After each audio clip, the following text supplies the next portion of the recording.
tasted in the air, and it leaves me wanting more. You crossed me once, it's left a bitter taste, and now you push me, I will tear you down. If you're man enough to fight, if you're man enough to fall, what are you gonna do with your back against the wall? You played the game so far, now come and claim your prize. There's no escaping this time.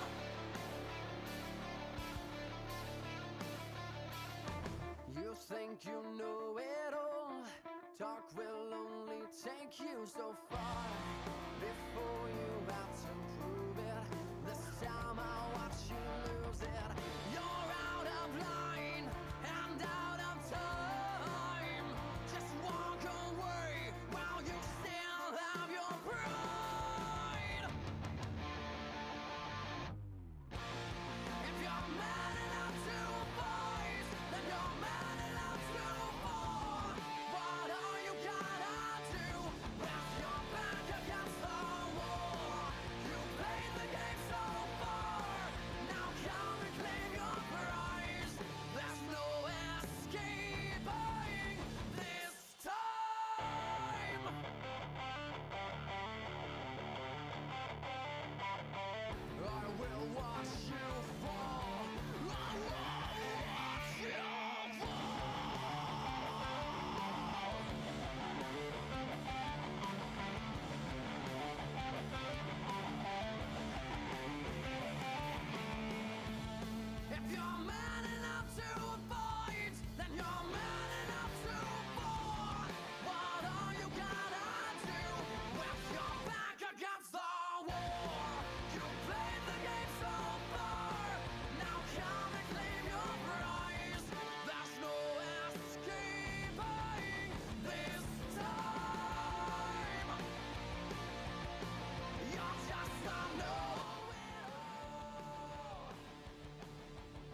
Just like me,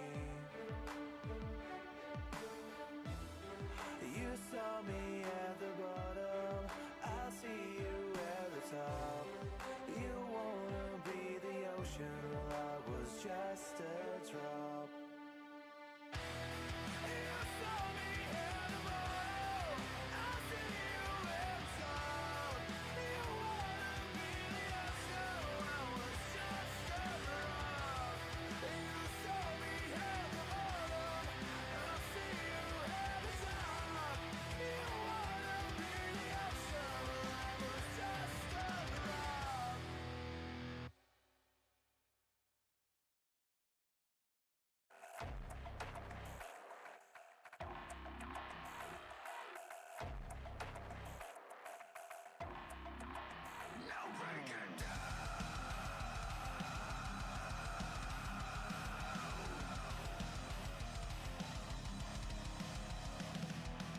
Desolation is shrouded by a cloud of uncertainty, and we walk in despair and we're for reasons unknown. The mind is hidden since.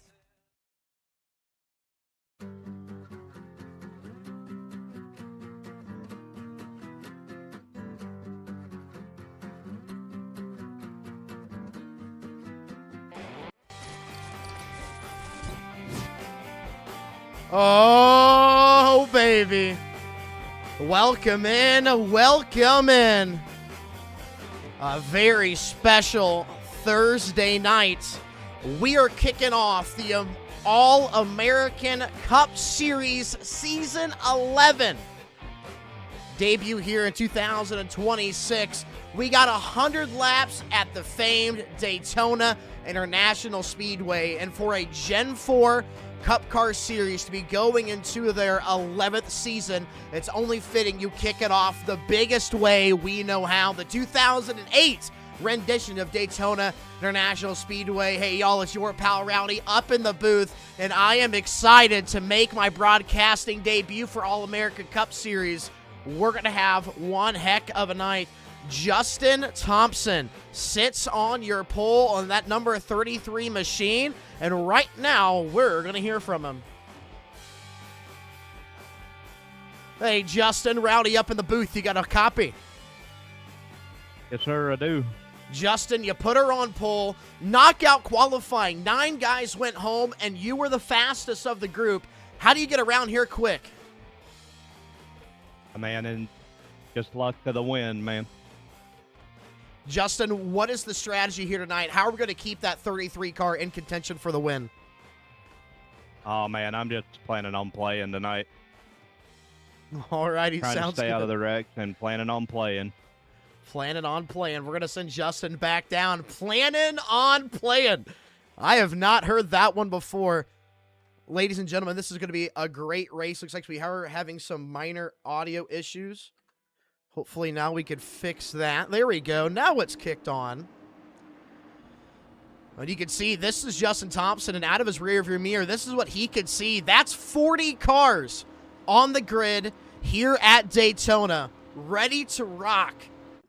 Knockout qualifying. Bring us to 40 of the fastest dudes that can get around a super speedway. Justin Thompson will kick it off. The start of the race will be on the flagman. The green flag is up. The green flag is out. Ladies and gentlemen, we are racing at Daytona. And the leaderboard has a minor stroke, but we get into her now. Justin Thompson leads the field. Just behind him on his rear bumper, it's the number 29 machine. That's going to be Connor LaFrance. Outside line falling back just a bit. You have that on those big jobs with these Gen 4 Cup cars. It takes a lot to build a run. You're not just full send pushing the crap out of the guy in front of you like you would in a next-gen series.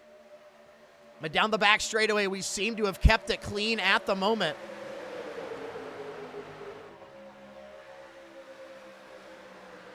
Justin Thompson will take the 29 of Connor LaFrance to the top line, and he will lead the very first lap here at Daytona to kick off season 11.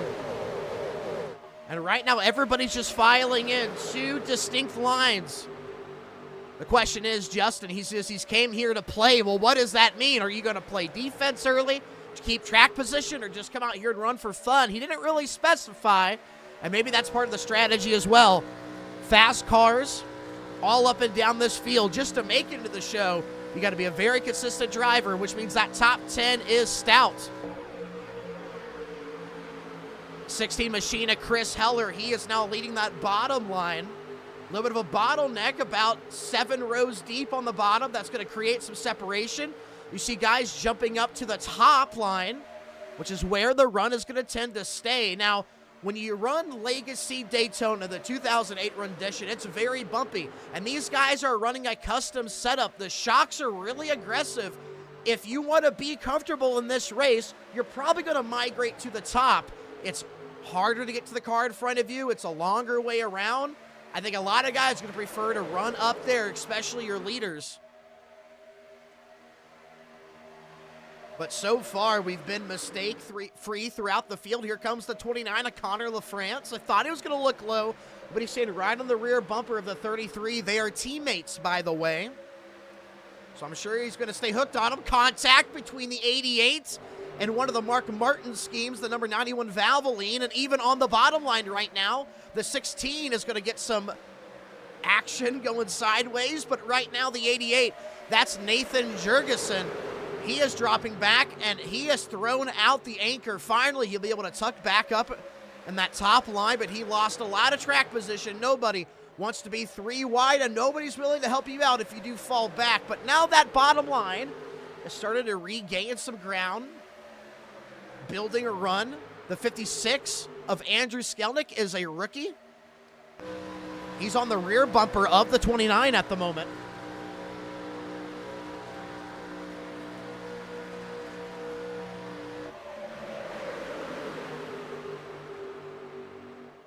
And man, I love to listen to these cars fly by. Music to my ears. Got a couple of guys electing to stay in the back and ride solo. And I see another car getting put 3 wide middle. Oh, big stack up, wrecking him just behind Douglas Henry. The rookie in the 60s involved. I believe the 75, the 01, and the entire field comes crashing in, and it's a massive pileup. We got a car on its side. Oh my gosh. Somebody did not want to lift, and it resulted in guys piling in late. The car on his side is Chris Worrell in the 06. I don't think he's going to get that thing flipped back over. Oh my gosh, we watched that happen in real time. Let's take a look at the replay, man. Where do we even start for this one?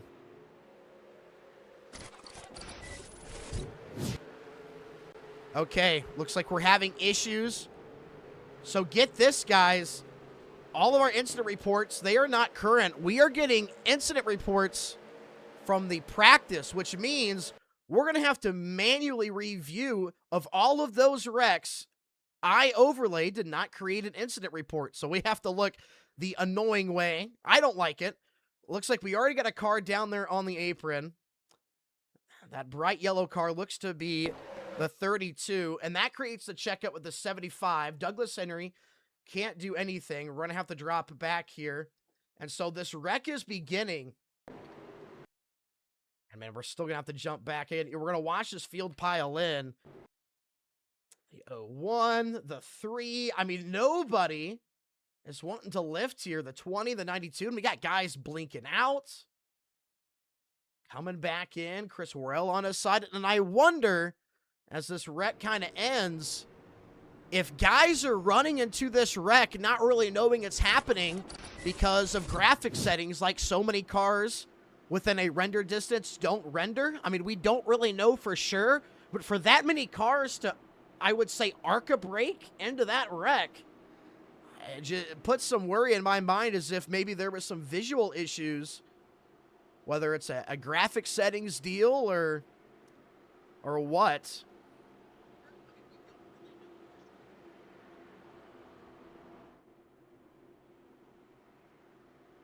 But we already have guys DNF'd, and now your leader, Justin Thompson, with the help of Connor LaFrance, his teammate, Connor is not down pit road, the 56 is. And the majority of the field will pit here to top off fuel. I love Daytona. Thank you for the camera angles, Daytona. This is what we want. Handful of guys down on pit road, a good blend of rookies and veterans.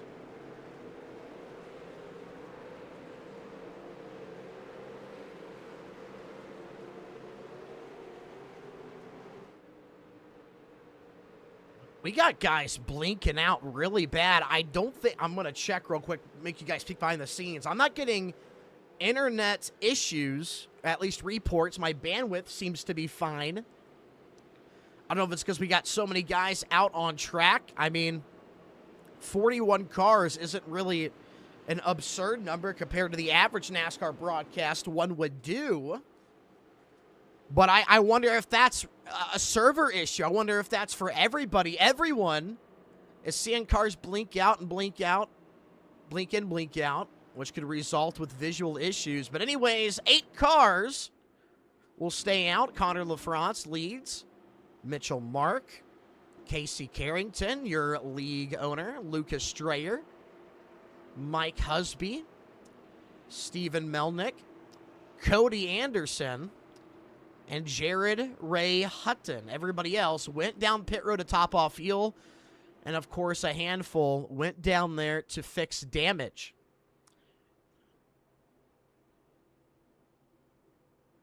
The guys that pit, Andrew Skelnick won the race off pit road over Justin Thomas. And officially 30 cars left running, according to my information. It'll be one more time around before we go back green.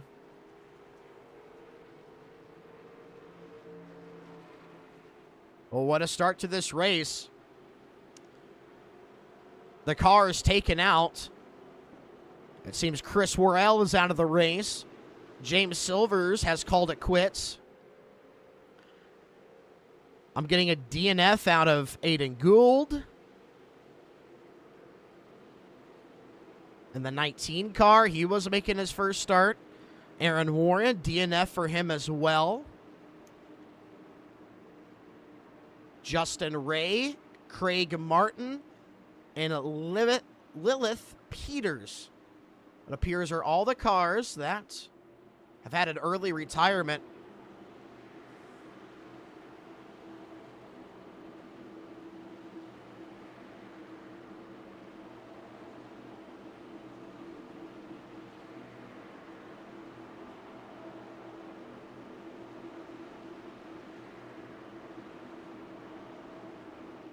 Alrighty, the pace truck will pull off. We'll resume racing with Connor LaFrance at the front. Again, top 8 cars did not pit. The rest have 6 extra laps of fuel in the tank. If we go green, that is a factor.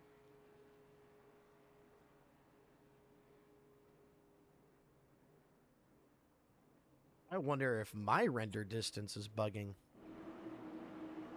There we go.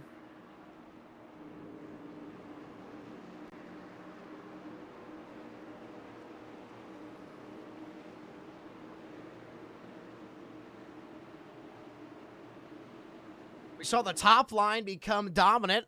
Most drivers prefer to migrate up there, a little bit easier to run. Of course, the only wreck happening tonight so far has been on the bottom. Guys not ready to lift. Checkups. Of course, a car was touching the apron, which caused that. But the pace truck will pull off. Green flag is up. Green flag is out. Connor LaFrance gets the choice on when he wants to launch. And we're back racing at Daytona. Connor LaFrance will drop to the bottom in front of your league owner, Casey Carrington, in the number 9 machine. which means Mitchell Mark will be able to lead that top line. 23 of Lucas Strayer on his rear bumper. 34 of Steven Melnick. Third car on the top, third car on the bottom. Looks like to be the number 6 of Mike Husby. And you can already see some separation in the field right now as we head down the back straightaway. Rear cam of Mitchell Mark, currently your leader. And this is a beautiful view, the whole field. Just in the rear view mirror. I think that bottom line is about to have a run here up the inside as we approach the tri-oval. But Mitchell Mark will lead us first lap here in the All-American Cup Series, Season 11 race at Daytona. Now you can see Connor LaFrance on the bottom starting to rebuild a run. He's just about even with the second car on the top, even now. You see Carrington trying to stay on him, and that's the trickiness about these cars. It takes so much to build a run. You got to have the perfect storm. You don't just suck up to the guy in front of you, then you're on his bumper. You have to build the run. You have to be out of the throttle. You might have to drag some brake. And in a time where 2 corners could build you a run to pass somebody, it might take you 2 laps. But that's the art of Gen 4 racing. I absolutely love it, and I'm here for it. Almost 2 distinct packs being formed at the moment. You can see just behind, I believe that's Dylan Rosenberg, who is just out there in the middle leading the second line. Actually, not quite. I think that's going to be Nathan Jurgensen. But now your field's going to settle in on board with Jacob Alicia. He is at the very tail end of this bottom line, which means he's had a lot of off-throttle time. He's going to be saving more fuel, but he's also giving himself an exit, riding right here. Not really much pressure around him. He can get out of the way if a wreck happens. And now that second pack has caught up with that bottom line.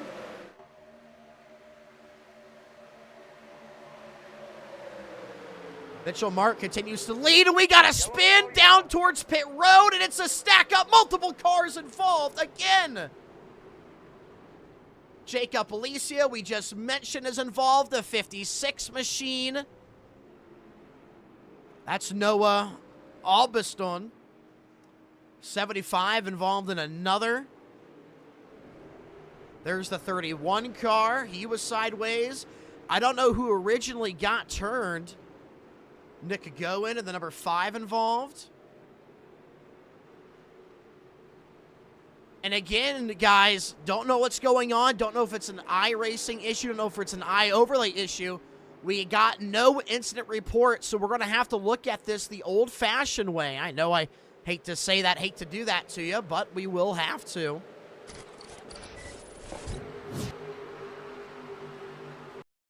So already a car gets spun. I mean, I almost even wasn't even ready for it. So you're going to see from the top line, a car just on another guy's bumper, not lifting, gets pressure, comes down across the nose of Mike Husby, and then the car that did some pushing gets spun, another car gets spun, and guys are checking up, but nobody's braking for it. They're trying to shoot these gaps they're closing up. Guys are wrecking into each other after the wreck, after getting through the wreck. Can you believe that? We're going to try to find some better camera angles for you guys, just to get an eye on this. But see, nobody is lifting right now. When the wreck starts, you can see all these wrecks happening just behind. Guys shooting gaps. They're closing up. Even got cars blinking in and out. Like, look at Aiden Gould. I mean, not even checking up. Again, on his screen, we don't know what he sees, but if the wreck's happening, I would stop the car now. And that puts us underneath our second caution here, lap 13. Race 1 at Daytona for the All-American Cup Series, Season 11. We're going to be here for a little bit, guys. This is 50% of the full-length NASCAR races from whatever Gen 4 year this is being based off of.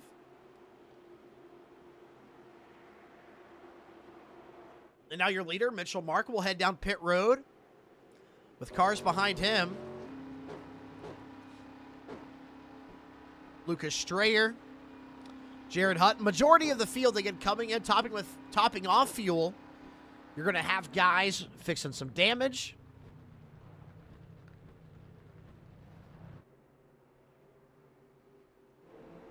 Which means the 34 machine of Steven Melnick will inherit the lead.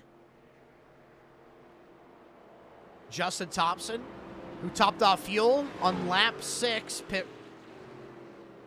your pole sitter. In second, Daniel Giro, maybe? Giro?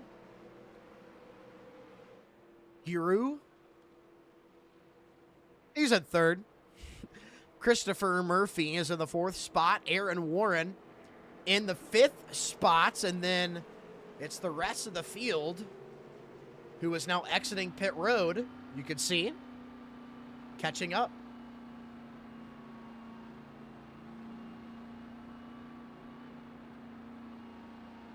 And again, the wreck that we saw was a result of the same issues from the previous caution. You got guys who aren't lifting for the car in front. We got guys pushing pushers. And you get these little wrecks where maybe 2 or 3 cars get spun, but then the rest of the field is just not checking up. They're not anticipating. They're trying to shoot for holes instead of just getting on the brakes and slowing down. You're going to get more wrecks like that. And we even saw there in the previous replay, guys made it past the wreck, shooting the holes, and then came together to wreck each other. You just feel like we might learn from our lesson. I don't want a third yellow to come out, but if one does, hopefully we can minimize damage and fix some of those critical mistakes. Next time by, we will see the green flag. Barney's going to give the signal to say, hey guys, side by side. The restarts have been great, by the way. The field's done a great job on the restarts. And guys are migrating up to the top line. We don't have guys getting turned because they're misjudging gaps. It's just not lifting for the car in front of you. That seems to be the undoing for already just about, let me count it up here. I mean, geez, 12 cars. A lot of racing left tonight. A lot of racing.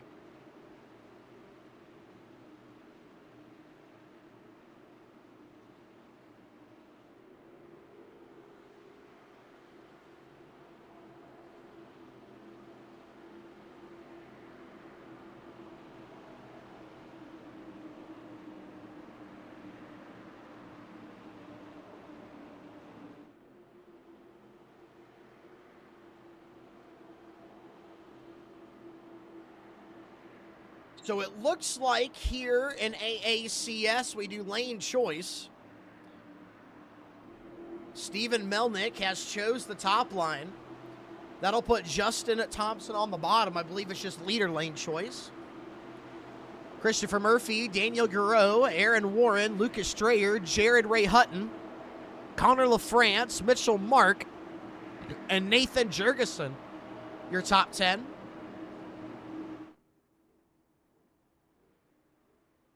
And we'll go back racing just here in a moment. Can we get these green flag runs?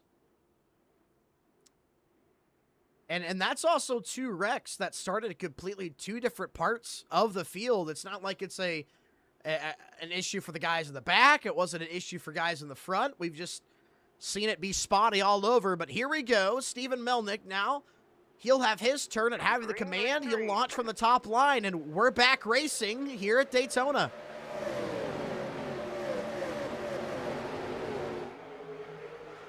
Justin Thompson got a really good launch, but with no help on the bottom. He just has to drag race the guys on the top till somebody picks him up. Steven Melnick will go out ahead. Christopher Murphy in the 2nd spot, that 21 blue machine. Just behind him is the 23 of Lucas Strayer.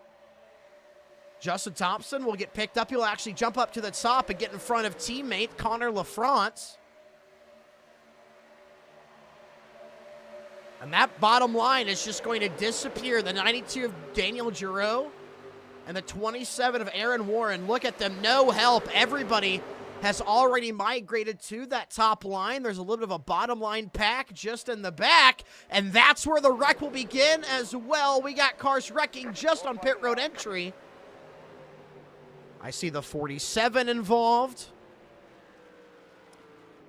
And we actually get instant reports this time, guys. I think we can look at a replay. Let's see what it shows. We're looking at the 47 right now. I see 3-wide racing just up ahead. The 91 gets doored by the 24. That'll send the 24 sideways. Right hooks the 91. The 97 gets involved, comes up into the Budweiser car. And at this point, all these guys back here just along for the ride. The 47's going to get clipped. Look at a great job of Jacob Alicia getting on the brakes, getting down out of the way. Let's look at that again.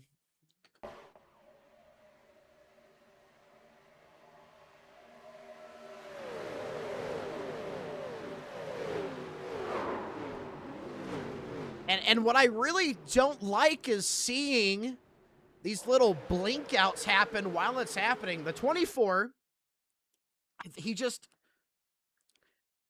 maybe the car below him came up a little bit and doored him first. I think the 91 might have came up. And it's just going to cause this chain reaction. A lot of these guys can't really do anything. One more time.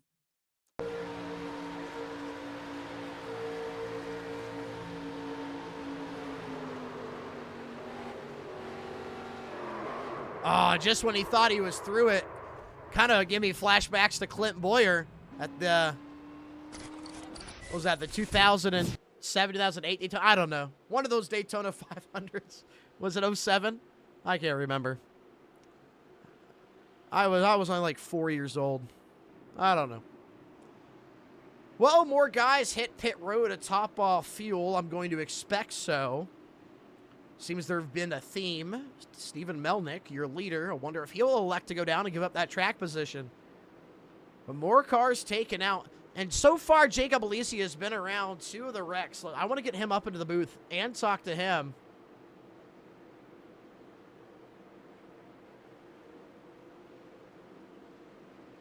Hey, Alicia, Rowdy up in the booth. You got a copy? Hey, Noah, good copy. Well, Alicia, you've gotten to see about 2 wrecks firsthand. What's going on out there? Are there any mistakes you're noticing? How are these wrecks starting? I think a lot of guys are just having trouble getting used to the bumpy surface combined with the swirling air forces around.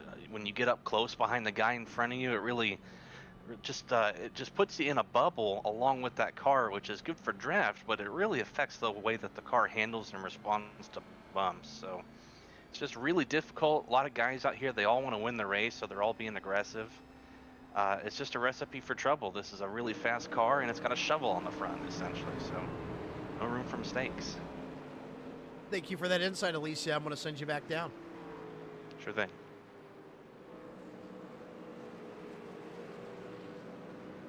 Send Alicia back down. So a veteran of sim racing. He's been in this series for, I think, 3 seasons now. Giving us some insight on what's going on out there. I mentioned at the top of the show, I mean, it is bumpy. There is some air physicalities that might be abnormalities to some who aren't used to running these cars. But we're going to get settled in back single file. Next time by, we will see the 1 to go signal.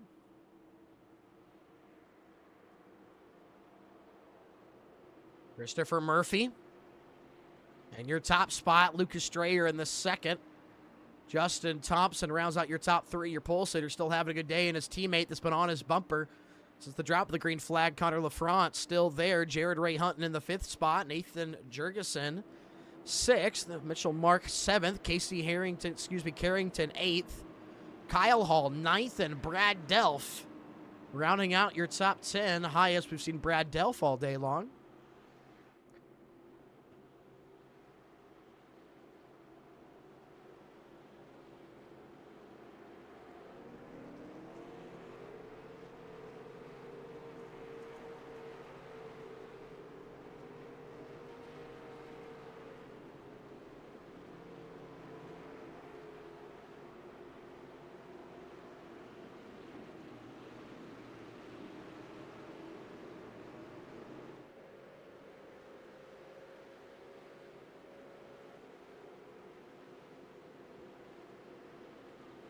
I'd like to welcome everyone tuning in tonight here on the All-American Cup Series YouTube page. It's your pal Rowdy up in the booth, bringing you real-world broadcasting experience and trying to make this iRacing broadcast just as good as the last one.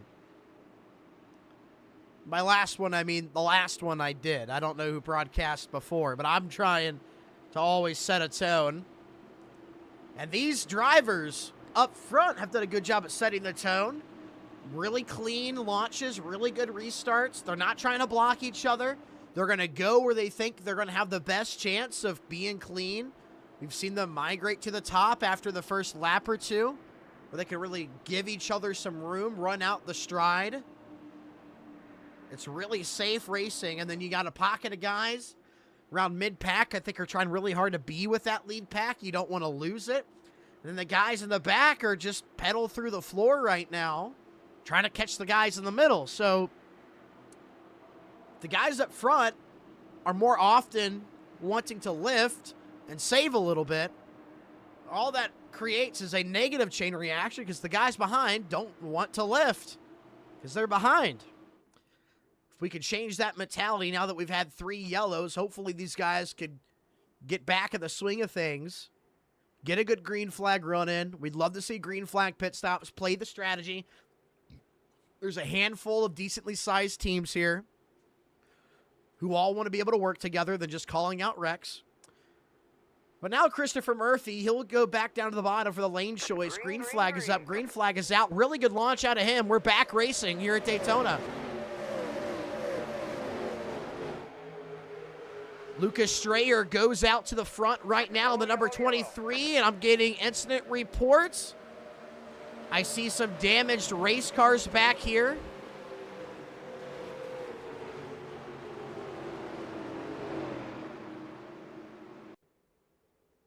Oh, that car blinked out. Doing our best to figure out what happened. I don't have an incident report, guys, and I don't see any wrecked race cars. The 56 car has damage. That's Andrew Skelnick. I don't know if somebody got ARCA braked. He could have ran out of pit road with damage still yet to be fixed, and he's not part of the wreck. So what we're going to do is we're going to look at it the old-fashioned way, and we're going to see if we go back a lap, if we catch anything. Well, he's blinking out here, so I don't even know what's going on. Yeah, we just have no info on why this yellow came out. We have a lot of guys that were in the back who were blinking out really badly. Maybe somebody blinked out, blinked back in. They were getting wrecked. Had somebody inside of them. I really have no idea what was going on.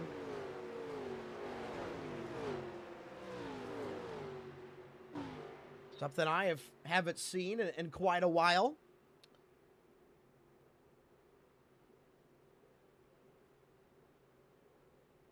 And again, no incident reports came up. We didn't even see any wrecked race cars. And if somebody did wreck, maybe they insta-towed. Again, we're not sure. The field begins to catch back up with the pace truck. And we'll ride around again. I'm going to expect cars to hit pit road now. You'll see next time by they'll have the option. I don't believe you could pit yet now. I don't think pit road's open.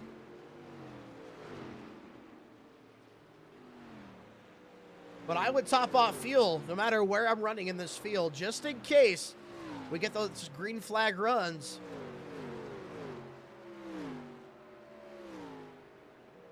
We got some guys electing to hit pit road. Maybe it is open.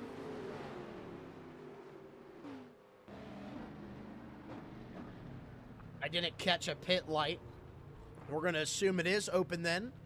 Just the majority of the guys in the back are going to pit. So maybe the dudes up front are going, hey, you know, I don't really want to be back there. Something weird is happening. I don't want to get involved. I'd say that's pretty smart. No shame in that.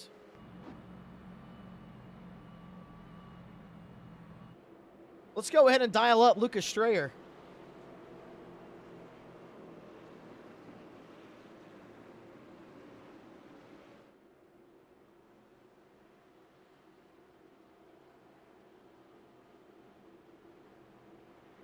Hey, Lucas, Rowdy up in the booth. You got a copy? I do. What's up? Well, Lucas, you're up front now, and it seems like all of you guys up front are a little scared of what might be happening in the back, so we're no longer going and topping off fuel. We're going to settle in. What are you going to do to keep that car up front in a race that seems like anything can happen? Yeah, that first caution when all those people pitted after 5 laps, I was really surprised because track position here is just so important that when that one wreck happened where I saw half the field, it was okay, I can pit and not lose too much. But right now, yeah, I'm just happy to be in front and able to kind of control it from here. We'll see how this goes going forward, but I'm hoping for the absolute best. Hopefully no one leaves me hanging. I don't want to get a good restart, then just they let me go, but we'll see how it goes, man. But I'm having fun. Good deal. Thank you. I'll send you back down. Thanks, man.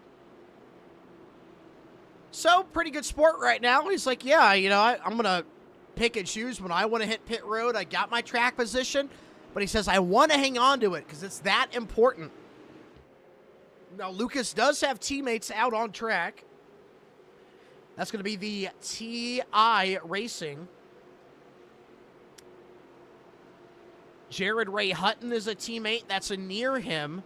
That's the only one I'm actually seeing on, or at least within the top 15. So not a lot of help. We know guys like Justin Thompson and Connor LaFrance are working really well together, and they're also restarting right there in the top 5 with Lucas. So maximize your launch here. Hang on to the line. And if you go up to the top and you can ride there, you really won't lose that many positions. But if you get stuck out on the bottom without warning, that'll hurt you.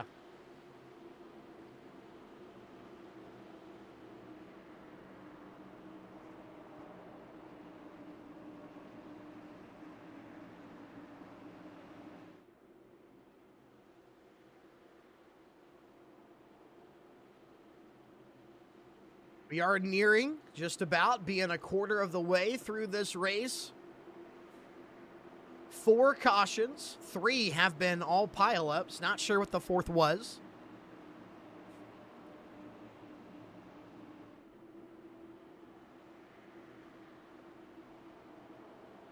We did have some guys hit pit road to top off fuel that time by. Stephen Melnick went down there. He was in the top 5 here earlier. But here we go, Lucas Strayer. It'll be his turn to choose when he wants to launch into the restart zone. Can he maintain control? And I believe Justin Thompson and Connor LaFrance are going to find their way to the front really quick. Here we go. Green flag is up. Green flag is out. Good launch out of Lucas Strayer. We're back racing.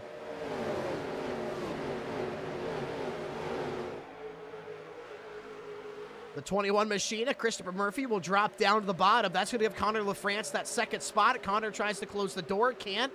Has to go back up to the top. He has the 88 behind him. Connor LaFrance still has a car inside. Can't go underneath Lucas Strayer.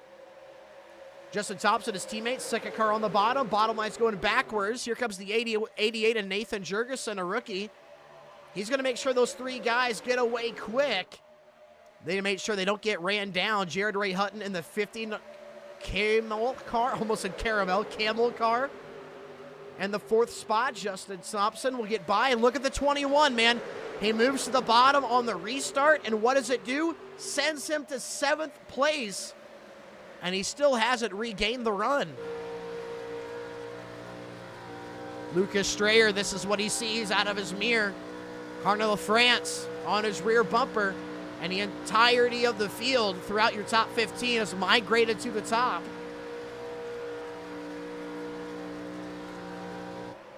And this is what we wanted to see all the way back to just outside the top 15. We're single file. We got 3 cars down here right now trying to make it work. The 18 will put the 32, 3 wide bottom. The 64 will follow. Oh, we got a car in the wall. It's the 65. Can he hang on to it? Everybody having to play wreck avoidance right now. That's Elijah Cole. And we're going to get really stacked up deep here on the exit of turn 4. We've seen him gotten away with it, but once again, Elijah Cole just having a struggle session of a night right now. We still got some 3-wide action. I don't know how this is going to end up, guys. Mind your P's and Q's. Almost wrecking. Who was that? I think that was a 66 at Thomas Stokes. Wow, that was close. The Mike and Ike machine. And now that's the 46 of the Bojangles machine. 45, excuse me, going backwards. Everybody really squirrely right now. But your leaders are keeping it single file. Looks like the 31 car of Drew Pro jumped out of line. He has no help. He will go backwards. He'll get back up in line in front of the 63 of Curtis White.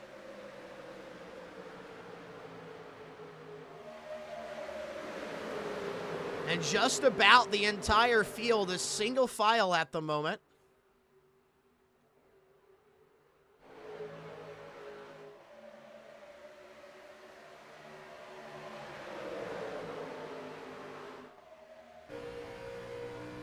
Josh Dillon holding on to the top 15 right now in that 15th spot. This is what he could see out of his windshield. You're just riding around single file right now. These guys are going to run till those fuel tanks get low. If he has teammates around or guys he wants to go with, they'll make a plan for pit stops. Will you try to drive up and get some track position before you pit? Or are you just going to ride around and see what happens? I think the chances of a yellow to come out are still pretty high. And you can hear a lot of lifting. Right now, Douglas Henry, who was involved in the first wreck of the night, getting involved with some guys. He's right here at 21st, trying not to lose the draft.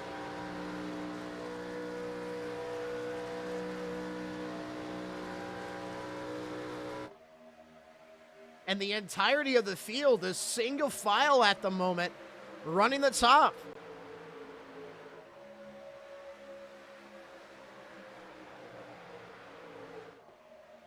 You know, in about 10 laps ago, under green flag, we were making moves with our steering wheel. Now we're making moves with our mind. We're playing chess now. How much fuel are you saving? How long can you go? Who are we going to try to outcycle? Who can pit with us? Those are the questions guys are asking. Bigger teams are communicating amongst each other. The little guys are trying to find somebody they can trust. Right now, Lucas Strayer, let's go on board. Is he saving fuel? Is he lifting at all?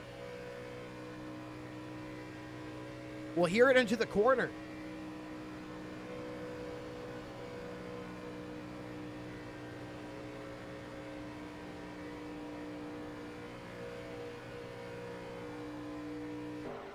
It doesn't really sound like he's doing much to stay back on the 29. He did lose some speed there. He got a little squirrely. You can even hear the tires give a little screech. Conor LaFrance is staying on him, but I'm going to assume right now, guys, your top 10, I don't think any of them are lifting. We just lost timing and scoring. Now it's back. There we go.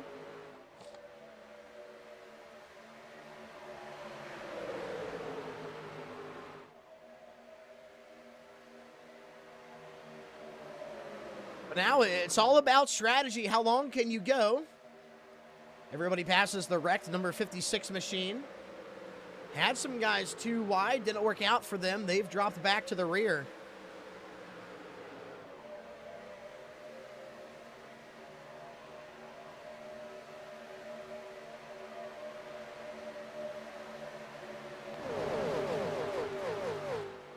Here's another little pack. Oh, and I just saw some contact. The 45 Bojangles car came down and got into the door of Aaron Warren. They're going to stay A-OK. Navigate the damaged number 56 machine.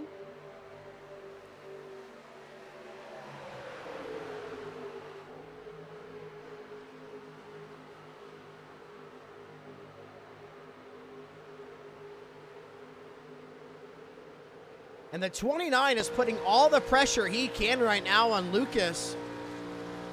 Conor LaFrance is not leaving his rear bumper. He's staying right on him, and it seems like Lucas Strayer really wants to stay up front. We heard him. He say track position's important to me. But what fuel economy mean more important right now is it looks like we could stay green for quite a while with everybody being single file.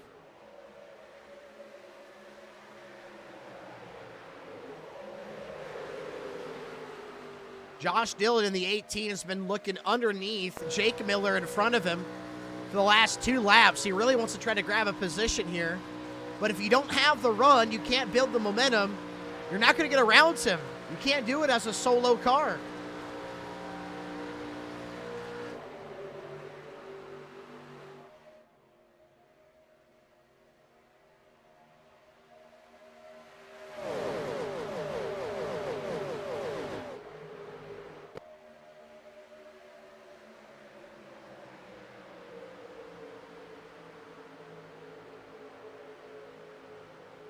But again, this field just seems so keen on settling in. Run out this cycle. Even the guys that pit on lap 22, I believe they can't make it to the end.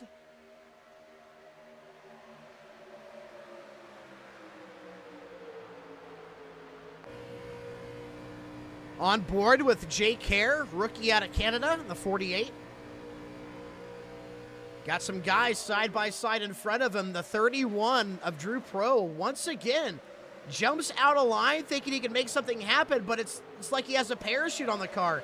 He can't go anywhere. Tries to get up in front of Jake Hare. He'll make it work. Jake kind of lifted big time. It even looked like Jake was really trying to let him in because you can see Chris Heller in the 16 was all over his rear bumper.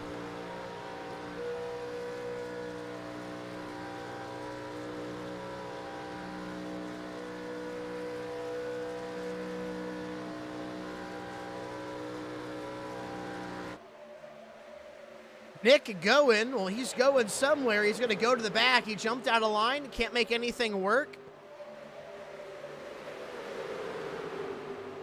Aiden Gould, big damage on him. He's been involved in 2 wrecks today. They'll clear him.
And I think that the nerves have finally been suppressed. Everybody's getting into the flow right now. Not a lot of guys are moving around. Again, I predicted this at the top of the show. The top line was going to be more comfortable for everybody. Can't do much bouncing around. Yeah, you don't really build the runs, but right now guys want to save. They also want to stay clean. Connor LaFrance thought he was trying to make a move there, Lucas.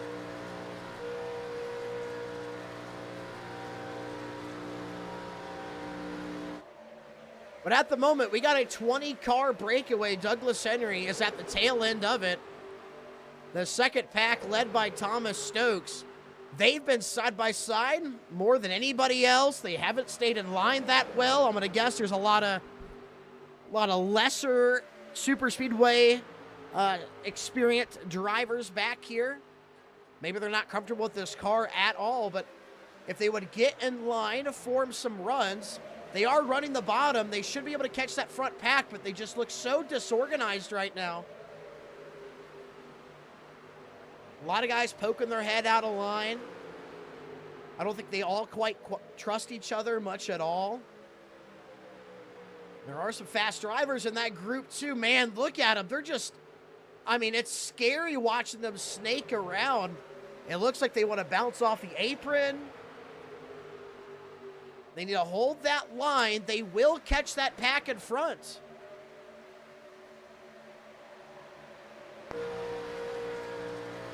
They're just not trying.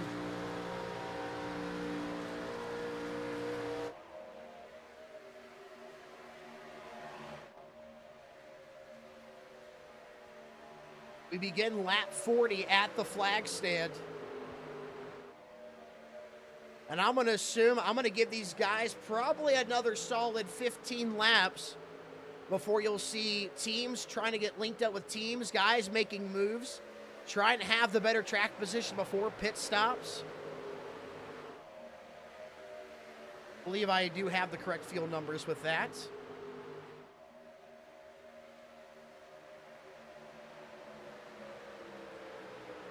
A little bit of separation beginning right now.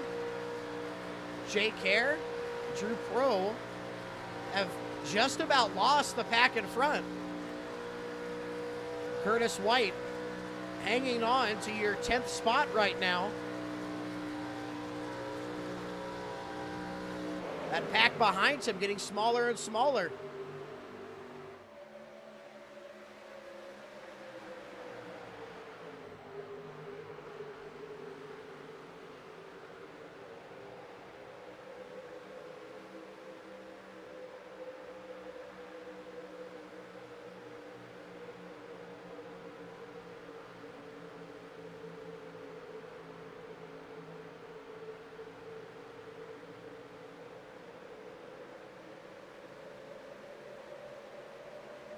And now we got cars moving right now. I think that field behind that second pack that was forming, some faster guys are not happy about the pace that was being presented. Also, the 91 car, get this, guys, the number 91. Now, I can't even find him on my, there we go, Dylan Rossenberg. He is a lap down. The field was passing him. He tried to jump in front of that second pack to have some track position on other lap down cars, and it disrupted the entire flow. And they have really fallen off. So you got some new organization going on right now, new guys getting into position. Well, we were nearly 3 wide trying to figure out who was going to lead that line.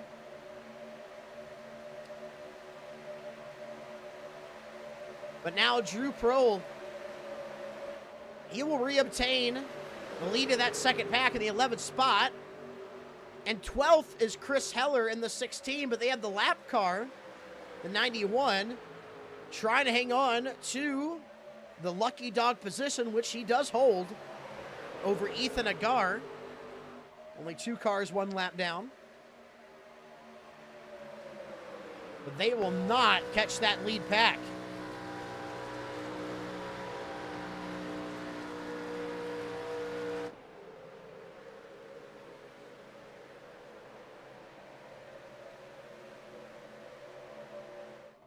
So here's that lead pack, 10 cars strong. There's the second field, probably about another 10 cars, followed by a handful of guys just there in the rear. And even though Connor LaFrance has teammates around him and Justin Thompson, they both decided that they're not going to make a move for this lead, at least not yet. Keeping Lucas Strayer out front, they're able to save a little bit of fuel behind him. Lucas is not saving. Now Connor LaFrance looks to the bottom. I just jinxed it for Lucas. Here comes Justin Thompson. They're going to make a move for the lead. 2 cars strong. Can they make it work? It disrupts the air on that top line. They're going to slow down. No, they're pitting. Cars entering pit road at the moment. More will follow. A handful of cars hit pit road, including Justin Thompson and Connor LaFrance. Jared Ray Hutton, Christopher Murphy down there as well. Drew Pro. So now the cycle has begun. Will we see another pack head down now? Lucas Strayer only has about 7 cars with him. A little bit of a gap to the field behind. Let's sit right here on pit road entry.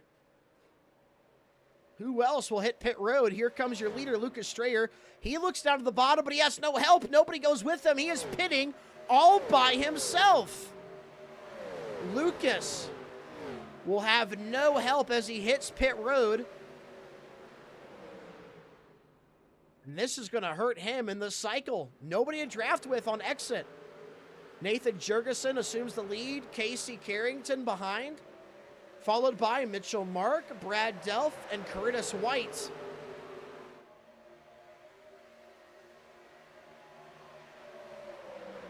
You got Jake Hare, Chris Heller, and the rest of that second pack will probably pit soon as well.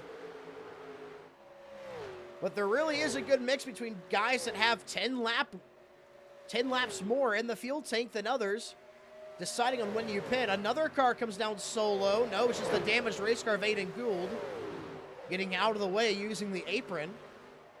So these guys are going to try to outcycle your previous leaders. So let's go find those boys. Connor LaFrance right here with Justin Thompson, Drew Pearl, Jared Ray Hutton. Those four cars right now pit first. So at the moment, Justin Thompson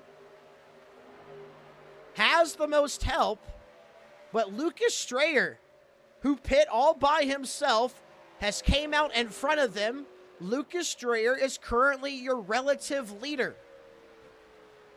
But if we look behind him, here comes Justin Thompson, Drew Prohl, Jared Ray Hutton, and Connor LaFrance with a big head of steam. They are going to pass Lucas Strayer. Lucas Strayer can't even block them, but he'll be able to get back in line. So not a bad pit cycle for him. He just no longer has control of the race, but he's still currently in that lead pack.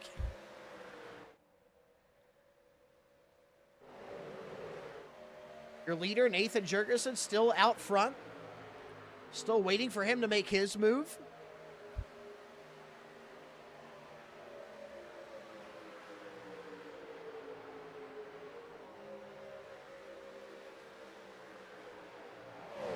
Well, we see it here.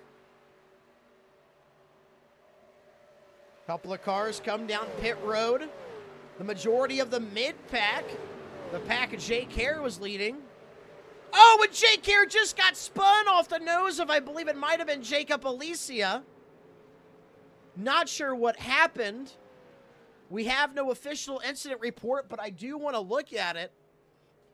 Let's look at the replay the old-fashioned way.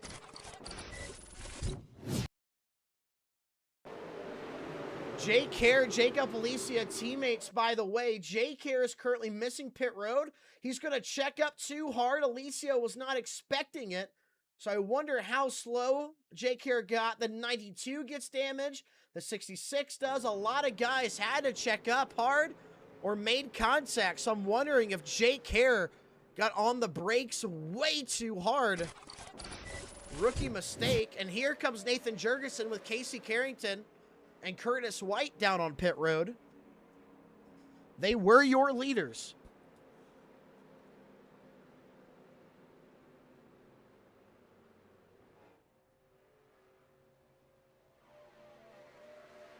Couple more guys hitting pit road. That's number 5 and Nick Gowen. He's all alone. Let's go find your relative leader. At the moment, Justin Thompson. When the pit cycle is over, he should assume your lead. Drew Pearl behind Tim, Lucas Strayer, Jared Ray Hutton, Connor LaFrance. A 5-car pack right now, trying to cycle out for your lead here at Daytona.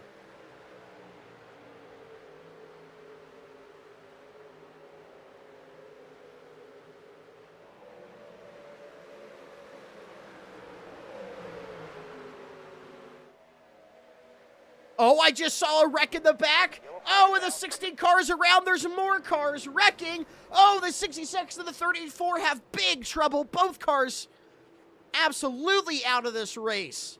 What just happened? More guys wrecked. I see the 6 car of Mike Husby wrecking on pit road exit. Maybe there's some cars exiting pit road. We'll have to see the replay here.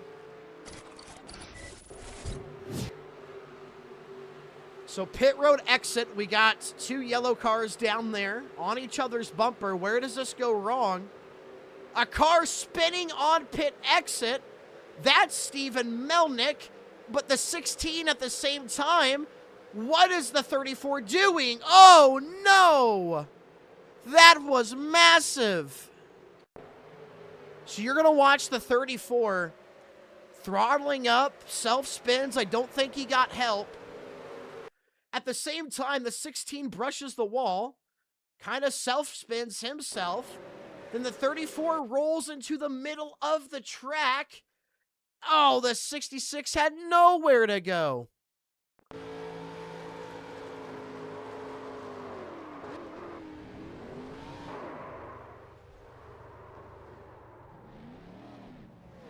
He'll throttle up back on the racing surface. I just don't think that's the move. There were guys that had yet to pit who will head down pit road now. That includes Zach Emertes, Noah Alsterbuston. I don't know. He's from Great Britain. I'm not going to try to pronounce that. Beans and Toast heads down pit road. That'll get a laugh. Curtis White. Oh, nope. Never mind. Our leaderboard still a little jinked. Well, actually, those might be waiver round cars. Maybe. No, Casey Carrington, your series owner, will inherit the lead. Well, now we got to dial him up. Casey, rowdy up in the booth. You got a copy? Yeah, I got you, buddy. Well, series owner, leading the race. It's rigged. Nah, tell us, how's this race going, man? We've had a lot of yellows. We've had some moments happen, I'm sure, from a league owner's perspective you're not happy about. But from the driver's POV, can we make it to the end on fuel? How much do we have to save? If not, and are we winning this deal? Yeah, I think the whole field's good on one more stop from here. You're not going to be able to stretch at 50 laps. That's for dang sure. Yeah, started the race is rough. Then we kind of got single file there, so it's probably been a boring race from outside the car. But, hey, I'm usually the one getting wrecked in these races, so I'll take a boring race if I stay up here. That timing of that last caution worked out really well for me and Nathan and Curtis. I thought we stayed out maybe too long, but obviously it gave us the lead. So. Well, Casey, I am pretty happy from a broadcaster's perspective when a race goes green. I like the strategy. I think things are going well. And remind me a little bit, because I forgot what call they pulled you out of. Who were your teammates again? I'll throw them back down. I was in Race Day Channel 3 with Husby and Ethier. Thank you. We'll send Casey back down. And next time by, we should get the one that goes signal. So Casey Carrington. One more pit stop before the end of this race. He has the lead. Nathan Jurgensen in the second spot. Curtis White third. Lucas Strayer cycles out for fourth with Jared Ray Hutton fifth. Austin Bloom sixth. Mitchell Mark seventh. Michael Mullins eighth. Jacob Alicia ninth. Aaron Warren 10th. And if you're wondering, hey, where did Justin Thompson go? Well, Justin Thompson pit for fuel. Same thing with his teammate Connor LaFrance to top off that tank. They will be in the back. Well, we know the old saying, cautions breed cautions. We hope that doesn't come true tonight.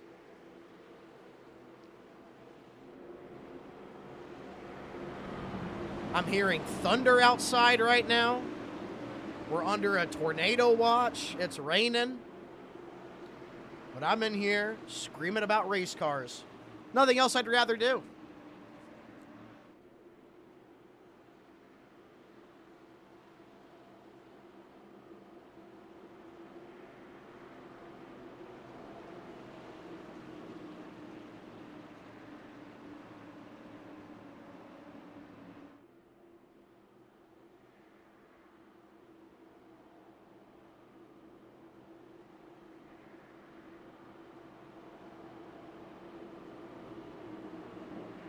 There we go. Shut my window.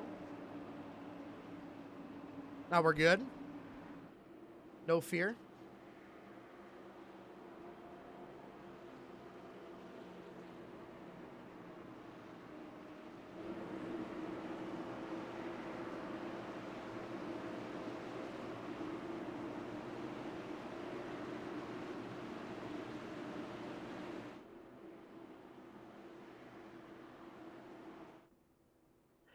Alrighty, Casey Carrington, your series owner, will get lane choice. He will choose the top line.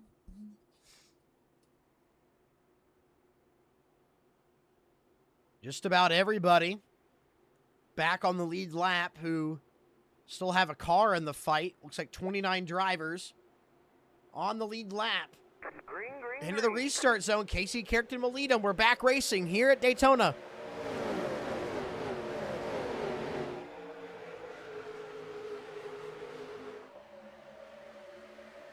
And it seems like immediately everybody migrates to the top line.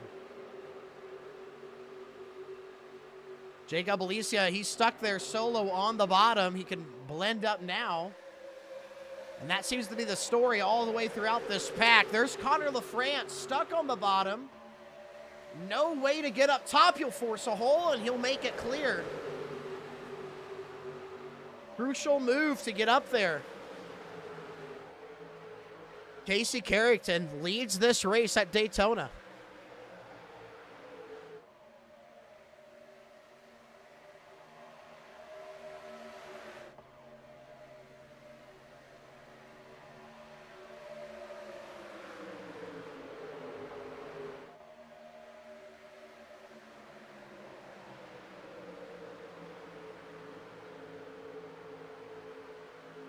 Just about the whole field now.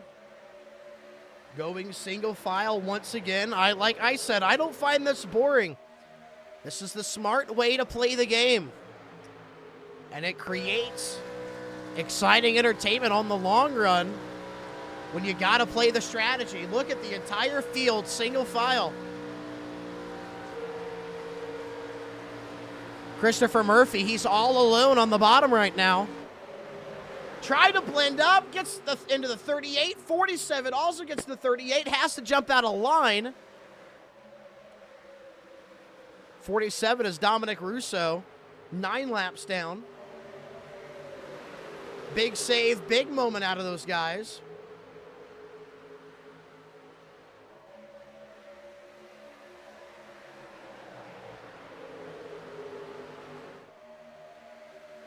We have a bottom line form. Now, it is only 3 cars strong, but it's being led by one of your top guys tonight, Connor LaFrance. Has the 31 of Drew Prohl and the 02 of Zach Mertes. And even Noah from Great Britain will join that line to make it 4 cars. Are these guys going to try to drive to the front? Let's see what kind of run they can build. On board with Connor LaFrance. Look at him moving. Top line got squirrely, might have even had to check up. And Connor is pinning that pedal to the floorboard to get that track position. It's working.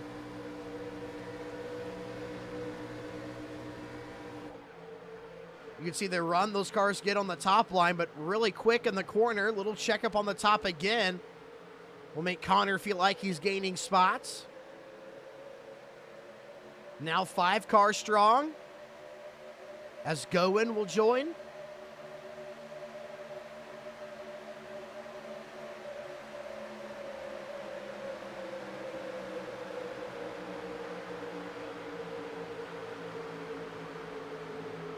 They're trying to build that run. That top line still a little out of shape. There's a stack up in the rear. It's going to cause guys to just jump down to get out of the way. And Kyle Hall was one of them. And now we have a bottom line just about reformed. Jared Ray Hunton jumped down in front of Connor LaFrance to lead that bottom line. And they're going to try to drive their way to the front. They're just about there.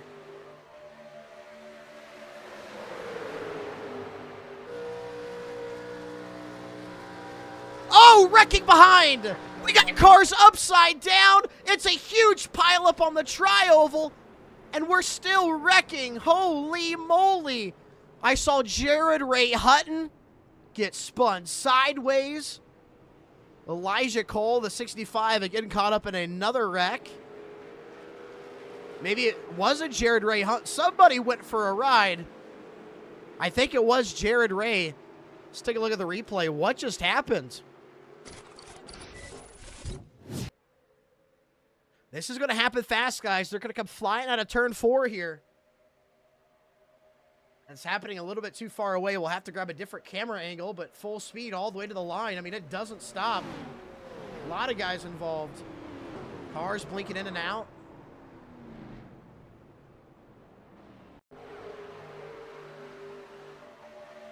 Somebody got turned from the bottom. I thought it was Jared. Yeah, Connor LaFrance just does not lift for him. There's not really even a hole there. Turns him into the 63. The Bojangles car is involved. The 64 is involved. I mean, a car blinks in out of nowhere to join the wreck. I mean, guys are blinking in and out. Mike Husby will make it through with the 16. Let's see what happened again. Rear of Jared.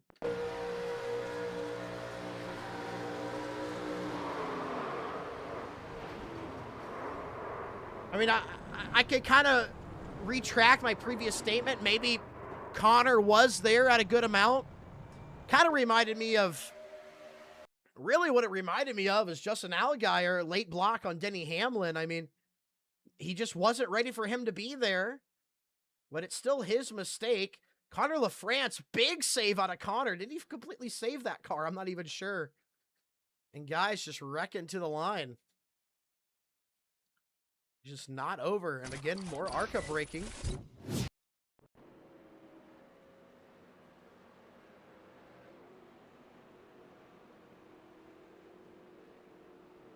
Well, next time by the flag stand, it'll be 40 laps to go. Is that enough to save on fuel and make it to the end? I'd have to ask that question. Everybody pits except for Casey Carrington, Mitchell Mark, Elijah Cole, Josh Dillon. All 4 of them decide to not pit. I wonder why. Whereas the rest come out of pit road.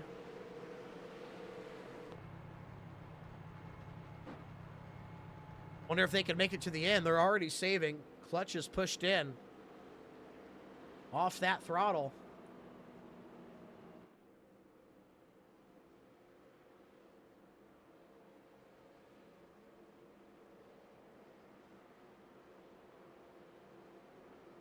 This is where I wish I had a pit reporter.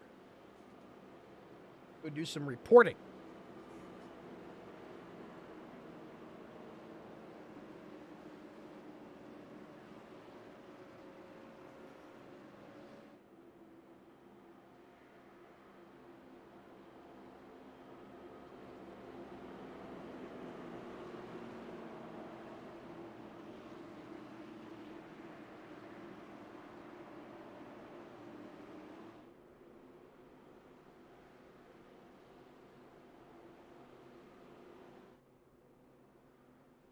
Well, driver's going to get the 1 to go signal. We'll get side by side. We'll re-rack them. And at the flag stand, it'll be 39 laps to go to the end of this race. Still don't know what's going to happen.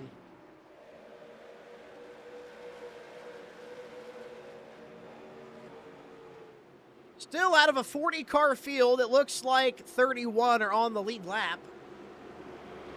Out there running.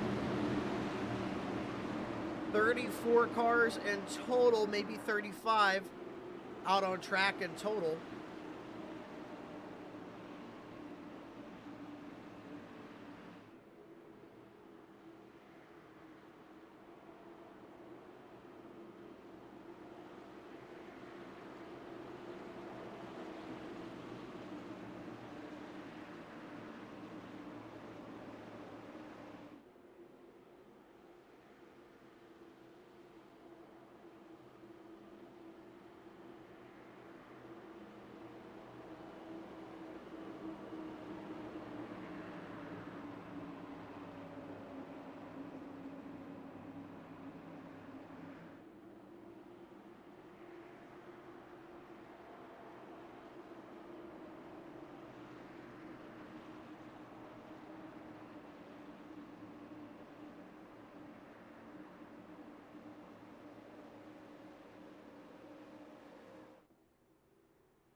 All right. righty. Can we keep her green to the conclusion of this race? Well, we'll just have to buckle up and see. Casey Carrington, your league owner, will lead them to green. He re-elects the top line.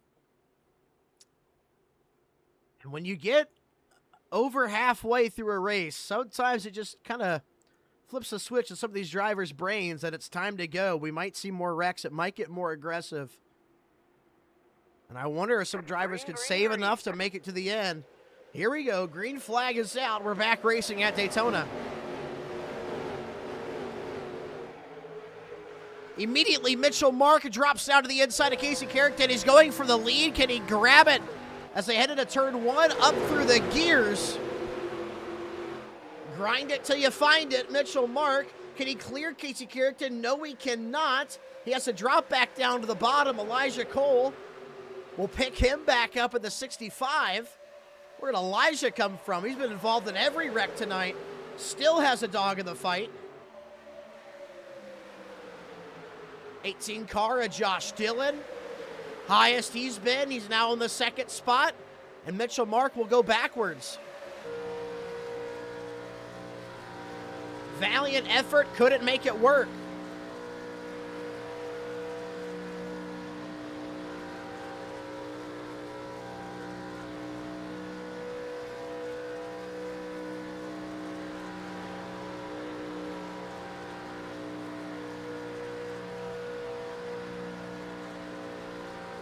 And the field will return single file immediately. That seems to be just the meta right now. Aaron Warren, he's stuck on the bottom. He's going to go backwards. That's Mike Husby that's going to pick him up. As well as the 16 of Chris Heller.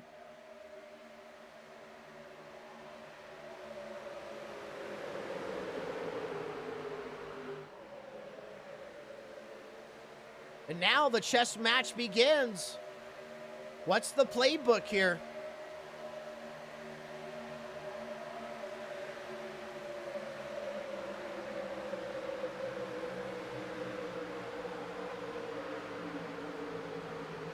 Josh Dillon in second. This is the highest he has been all night. Not a teammate of Casey Carrington. What will he do? Will he pull a move on the series owner for the lead? Nathan Jurgensen, he's a rookie. He has a rookie lined up behind him. And Noah Osbaldiston.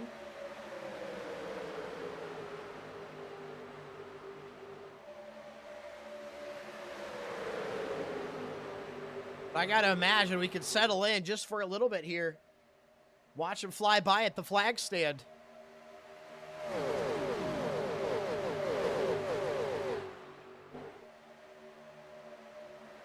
Got a couple of cars just back here trying to make a second line to work. It looks like it's going to be the 38 of Justin Ray leading it. Oh, and it's a big wreck. The 14 of Brad Delph was backwards. The 54 is destroyed. The 47, the 16 with some damage.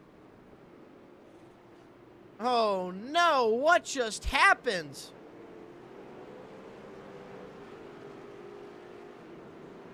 I saw Brad Delph sideways, league owner. Excuse me. I apologize. Wrong car. Pole sitter. Just as big, if not bigger. Justin Thompson, your pole sitter. Heavy damage as well. What just happened? Again, I believe it all started with the 14 getting sideways. We'll have to look at the replay the old-fashioned way.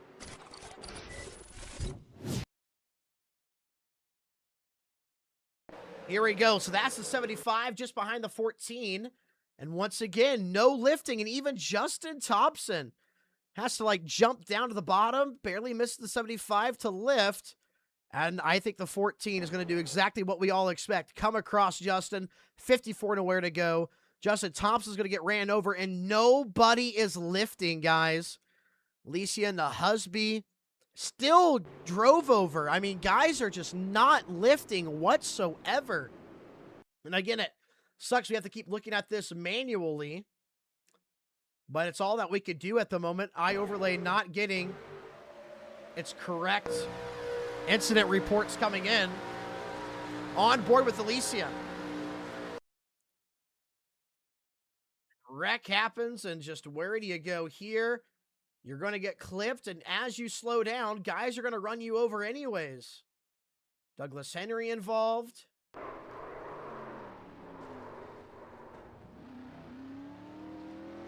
Jeez.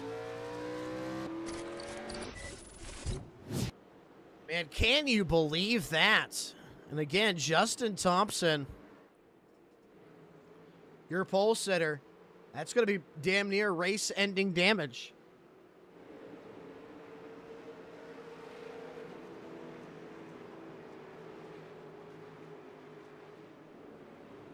So Mullins has some damage. 91 to Dylan Rosenberg. Back on the lead lap with damage.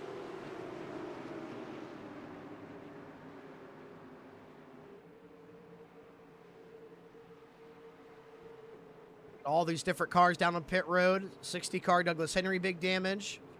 Other guys topping off with the fuel to try to make sure they're good to the end. I think they will be.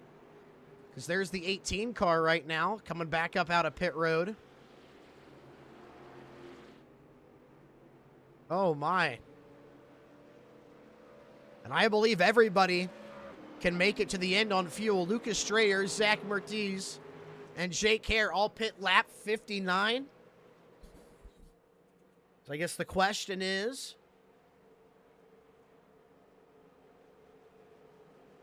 is 41 laps, 42 laps doable?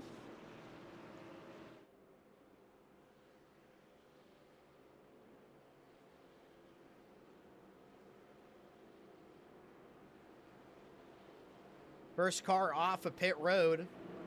We Noah. Beans on toast. Asa Baltison from GB. Great Britain. Casey Carrington, series owner. In 5th. Nick Gowen, 6th. Nathan Jurgensen, 7th. Josh Dillon, 8th. Daniel Grau, 9th. Kyle Hall, 10th. We're getting to the point in this race where I think we're just going to see more wrecks, because if guys look down and go, well, I can make it on fuel, I think that just turns up the aggression level even more. But Lucas Strayer finds himself back with the lead, has played really good strategy. He's getting to the front when it matters. He's leading at the right points. A lot of fast guys, a lot of guys that have been up front today have already been taken out. He does have the competitive edge over the ones around him.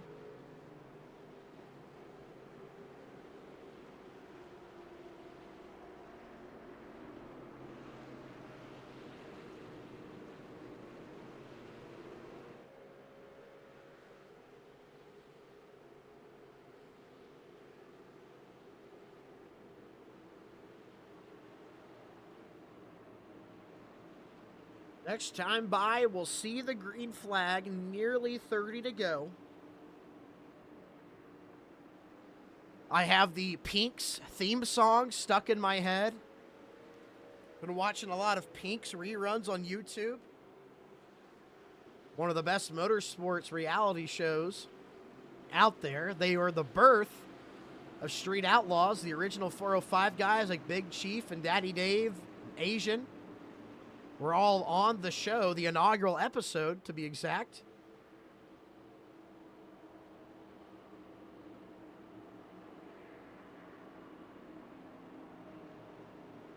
Lucas Strayer, he will elect to restart from the top. Zach Mertiz, this is his rookie season, very first start here in AACS, and he will be leading an entire line on the drop of the green flag to win the very first race of season 11, the Daytona 250.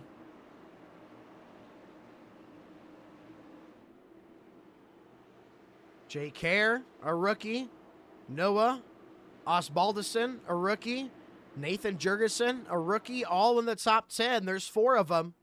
3 in the top 5. 6 in the top 15. I wonder what we're going to see next. I just don't think it's over yet, boys. We don't know who's going to win, but Lucas will lead them into the restart zone. Did Zach Mertiz jump? I was given the information Lucas Strayer was the leader. I don't know if Zach Mertiz jumped. Maybe iOverlay gave me bad information, and Lucas Strayer was not the leader, although I thought he was. But Zach Mertiz, I think, launched before Lucas and Dorr immediately got past him and obviously beat him to the line and has now gotten out front. I have no clarification or a line of communication with race control to see if they're going to be looking at that, but at the moment, Zach Mertiz is currently leading this race, and immediately we're single file. We didn't even do a single file restart, and every single car is nose to tail right now.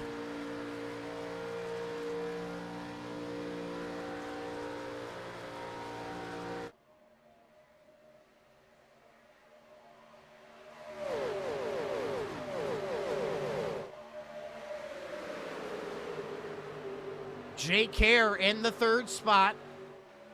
Got spun on pit road for checking up too much. And he's back in the hunt. Nick Agoan involved in the incident. He's back in the hunt. League owner Casey Carrington has kept that car clean all night long. Josh Dillon kept that car clean all night long. Nathan Jurgensen involved in a little incident at the very beginning of the race, but he's still been relatively one of the cleaner guys. Daniel Giroux, the 92's been around once or twice. Kyle Hall has been involved in a wreck. He's still in the fight. Mitchell Mark, he's been involved in a wreck. He's still in the fight. He holds on to your top 10. And Zach Mertiz leads these guys around to take the 30 to go. 3-0 left in this race. So Lucas Strayer, if he wants to get around Zach Mertiz without having to be single or too wide with him for too long, he has to clear him fast, which means he needs to back up the Jake Hare. He might even need to go over the radio to Jake Hare and say, if I make a move, are you with me? I mean, sometimes you got to bleed some information into the enemy's comms. But it might just work out for you. But Lucas Strayer, you're not going to build a run to the rear end of the O2 without having some help behind. Jake Hare has not been close enough or even within a car length to help the 23. You got to back up the guy behind you. You got to build a run. You got to have some trust. Lucas Strayer just keeps looking down to the inside as they enter the tri-oval, but he won't be able to go anywhere. He looks to the inside again. The field tightens up as they go into turn one. The best chance of making a pass. But again, he still can't do anything. And look at Zach Mertiz. He goes, you know what? I see you looking low. Let me run the middle lane. Change how the air works. Get guys bunched up. Spread some guys thin. Make you second guess how wide I'm willing to make this car. Just as bad as Lucas wants to lead, of course Zach wants to hang on to it.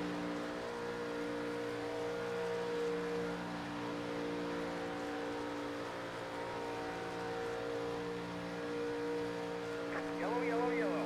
And we have a wreck in the back. I'm trying to find it. Looked like out of four. Justin Ray slow. Caution is out. And I just got notified. Well, I looked for myself, but I didn't realize what I was looking for until I saw it. Zach Mertiz, Lucas Strayer, they are teammates.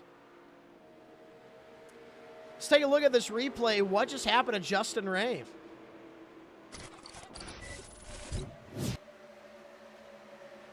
Justin Ray just doesn't lift for Mike Husby. Mike Husby had to check up. That's going to send the 6 car up into the fence. We did not get the incident report out of the 6, and I think that's because the 38 is going to self-spin here on the apron. Yes, he will. Justin Ray just did not check up at all. I mean, I really want to know what the thought process there. I thought he was trying to dodge low, but he just stopped going low on Mike Husby. Mike Husby was not tracking middle. Mike had already kind of shown that he was going to stay middle there for him. But that'll bring out another yellow here within 30 to go. And by the time they take the green flag, we'll only have a quarter of this race left. Zach Mertiz with the lead. Let's dial him up and talk to him. We're going to make sure that he doesn't hit pit road for any reason. We don't want to dial somebody up while they're hitting pit road. We'll let him roll by.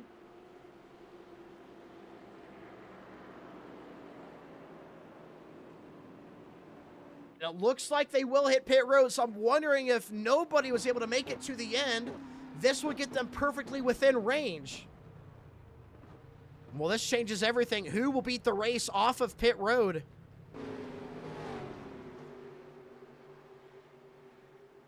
We have some guys cycle out to the front. Here's Lucas Strayer. Followed his teammate in. And the race off of pit road will be tight. I think Nick Gowen has won it.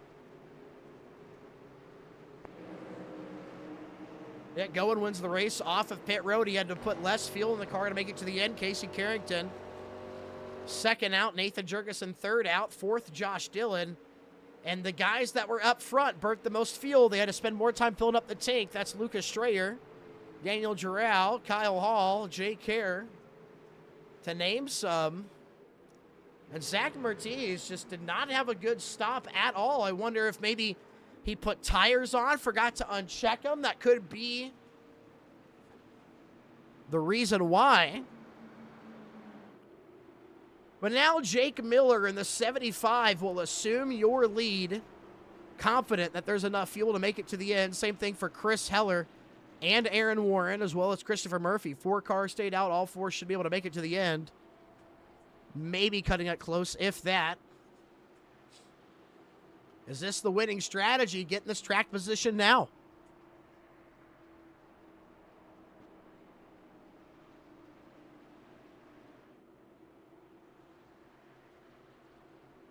Next time by, we will see the green flag. Barry, that's my boss's name, not this flagman. What's his nuts up there in the flag stand is going to give them the 1 to go signal. Tell them they could get side by side.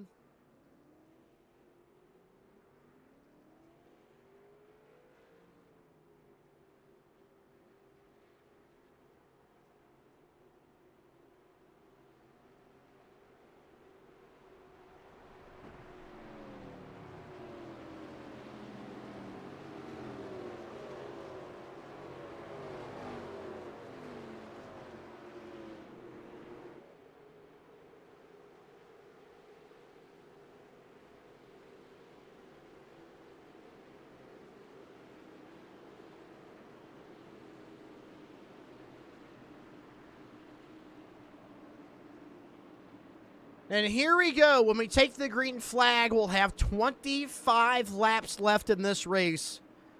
And I don't think we've seen the last caution. We're going to see more. So at what point where some of these guys go, you know what? If I really care about points, take the good position I'm having. Let's not go for anything stupid. I can't go from 18th to 1st. I think that's smart for a lot of those guys outside the top 10. Especially with how aggressive everybody is at getting to the top line and getting single file. You don't really have many options on the restart if that's going to continue to be the meta. Take the points day, stay out of the wreck. Reminder, this is not the only super speedway on the schedule. These guys will have to experience this again. Can they learn their lesson? And, well, who will actually learn their lesson the hard way? I don't know. But Jake Miller gets his turn to command a restart here in All-American Cup Series. Chris Heller to his outside. Aaron Warren third. Christopher Murphy fourth. The highest all 4 have been. Utilizing the pit cycle. Flagman will make a deal with Jake Miller, and when he wants to launch, Jake will go in the restart zone, and your flagman. So the rest of the field, they could get up to speed. Here we go. 25 laps to go. The Daytona 250 is back underway. Let's kick off season 11. We see some moving already in the background, but Jake Miller is able to hang on to that lead. Aaron Warren down to the bottom. This time it looks like that bottom line actually has some help just for the moment, but still guys are trying to get up to the top. I'm going to expect Nick Gowen to try to fill that gap, and that will leave Aaron out the drive. But at the same time, the 88 and Nathan Jurgensen will look down to the inside. I think that bottom line could actually build a run here. Aaron Warren jumps up to the top line to block. That was fast. He gets the ground contact. The 88 now comes up the inside. They might even have some momentum here into 3. Aaron Warren somehow made it in front of Nick Goen. But Chris Heller hangs on to your lead. Here they come into the tri-oval. The bottom line still moving. This is Arts at Daytona.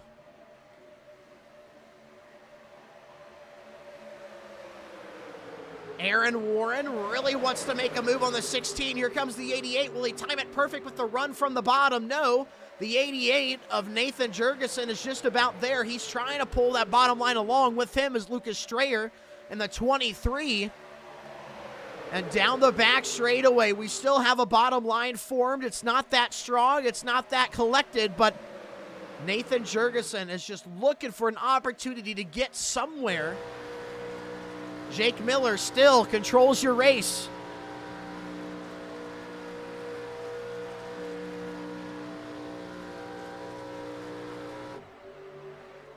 Bottom line starting to go backwards. The top line building a run, but now the bottom has more help. Can they go anywhere?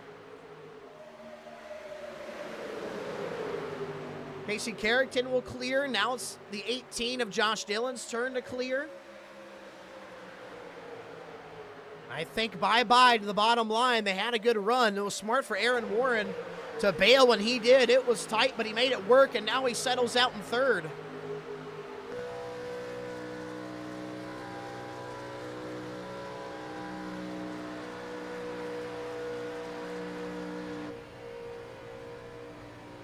This is Daniel Giroux in the 8th spot. So the question is now, when do you make the move? When is it the smartest? And can you guarantee guys go with you? Will you have enough? Jake Miller. His only teammate is the 16 and Chris Heller, who was on his rear bumper. Somehow, about every restart, we've had different pairs of teammates be able to stick with each other. So Chris Heller will be the first line of defense. He'll let his teammate know when Aaron Warren or anybody else goes to make a move, it'll be his turn to dispatch it. And if you're Chris Heller, it's so hard to build a run on a guy. How do you build a run on your teammate? Because you got to do it 2 laps before the checkered. I wonder if this will be a teammate 1-2 finish. Can anybody else form a run? As we hit 21 laps to go, still a lot of time. I'd still stay in line.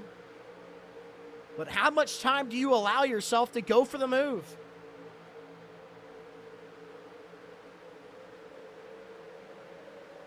And I love this right now, guys. We have a 14-car breakaway for your lead pack. All of them maximizing straight line speed. This is Curtis White from the rear of his car.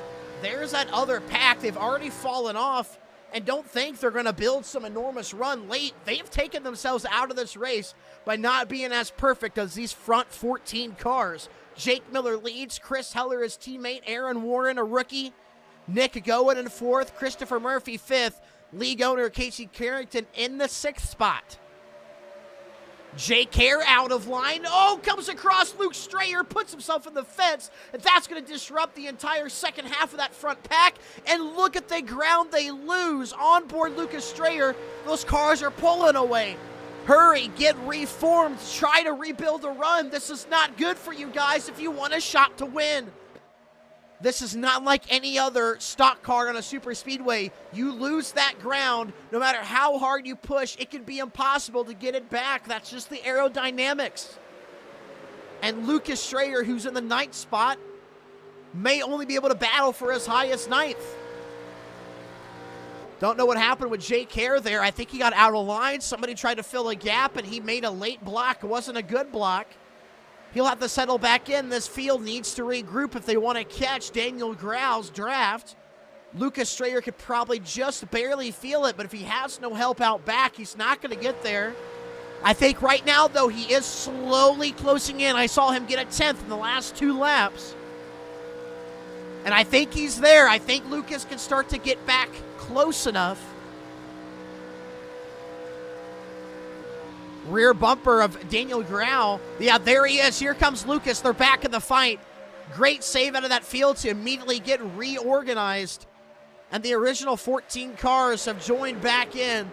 to be in the hunt for this win. And here they are passing the flag stand. And even that second field is catching. I was kind of hating on them a little bit. Leading that second pack right now, champion Curtis White. If they could stay together and pushing, they can get there. The thing is, if I wanted to be sure of it, I'd move down to the bottom. But maybe there are guys up there who just aren't as comfortable. They don't want to move to the bottom. They're more comfortable at top. We've been there all day. It makes sense. And they're even moving around back there. I mean, guys, I know you're a rookie from Great Britain, Mr. Beans on Toast. Love you. But in Super Speedway racing, you got to stay hooked together. Where are you going to go? 3 cars is not enough.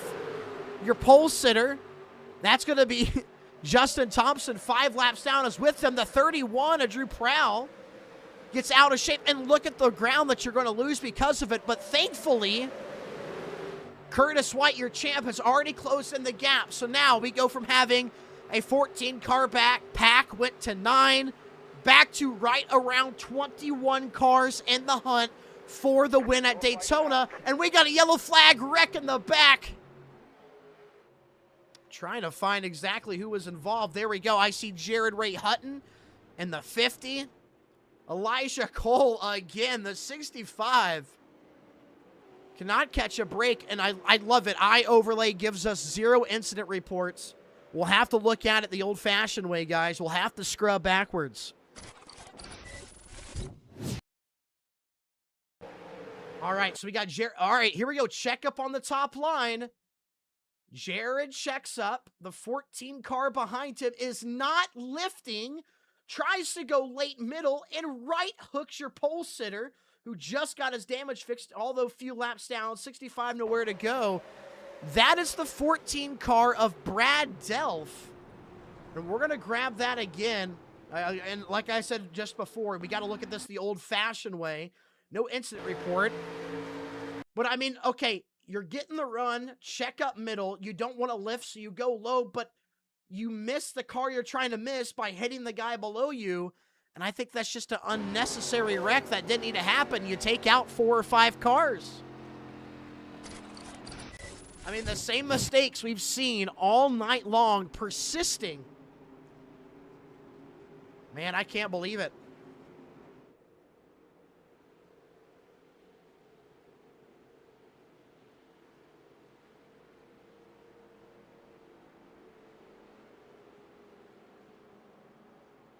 Let's go ahead and dial up Jake Miller.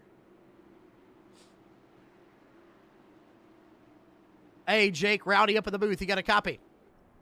Yes, sir. Jake, you're a rookie. Is this your first ever start in AACS?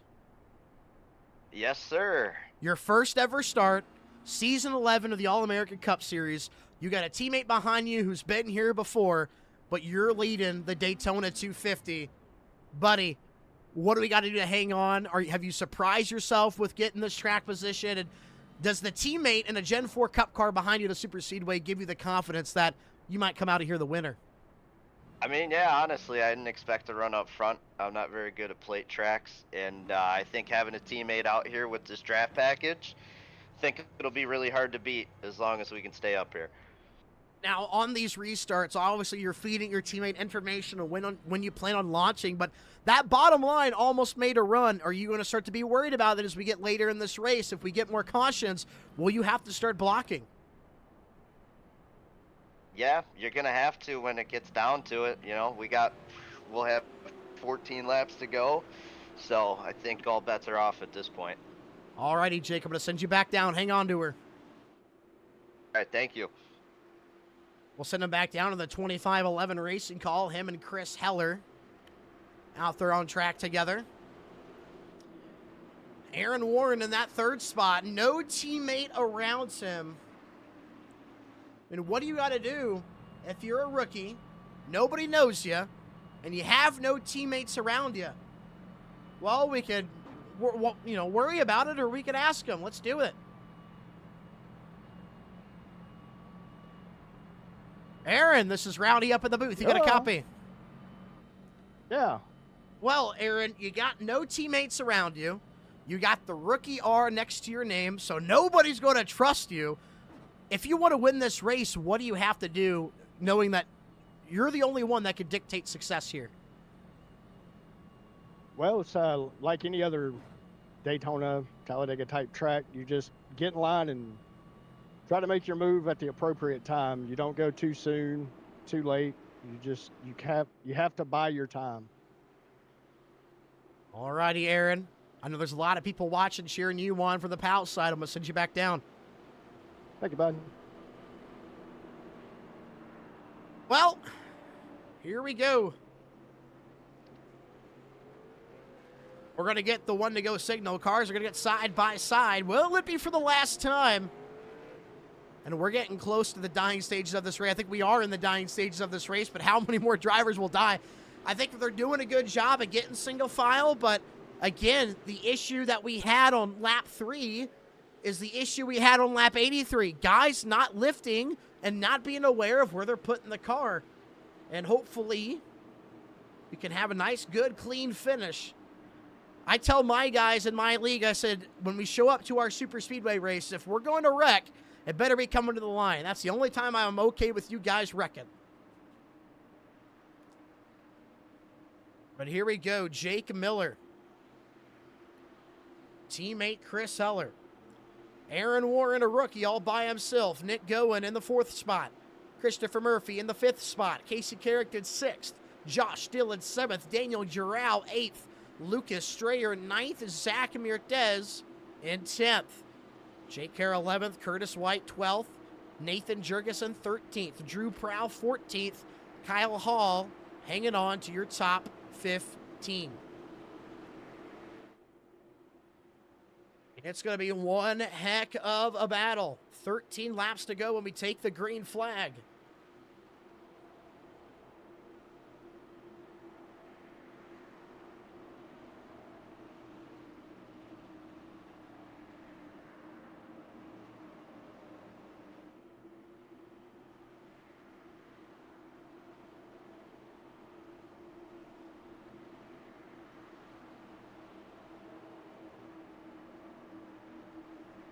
All righty. The pace truck will pull off, hopefully for the final time tonight. Jake Miller controlling both lanes with his teammate Chris Heller as they enter the restart zone. Hungry Hippos behind him. We're going to see the finish of the Daytona 250 soon. Who will come out on top? Immediately, Aaron Warrens gets side by side with Chris Heller, and he's even building a run, gets some side draft, but look, no help behind. Immediately, the entire field blends up to the top line. Aaron Warren is going to go backwards. There is a slight gap behind Casey Carrington. Aaron Warren will fill up in front of it. Dillon will look down to the inside. Josh Dillon, did you put yourself in a bad position if you can't re-clear Aaron Warren? Yes, you did. Josh Dillon tried to grab the spot, and he's going to go backwards. Aaron Warren is able to re-blend up, but it's a couple spots behind where he'd prefer. He'll settle out in the 6th spot, and at the flag stand, Jake Miller leads, teammate of Chris Heller just behind him. Christopher Murphy gets in a 3rd, and Nick Goen 4th. The 21 machine of Christopher Murphy, the highest we've seen him for the majority of this race, and that 21 involved in a wreck early. Got the damage fist, he's back at it. He's in the 3rd spot.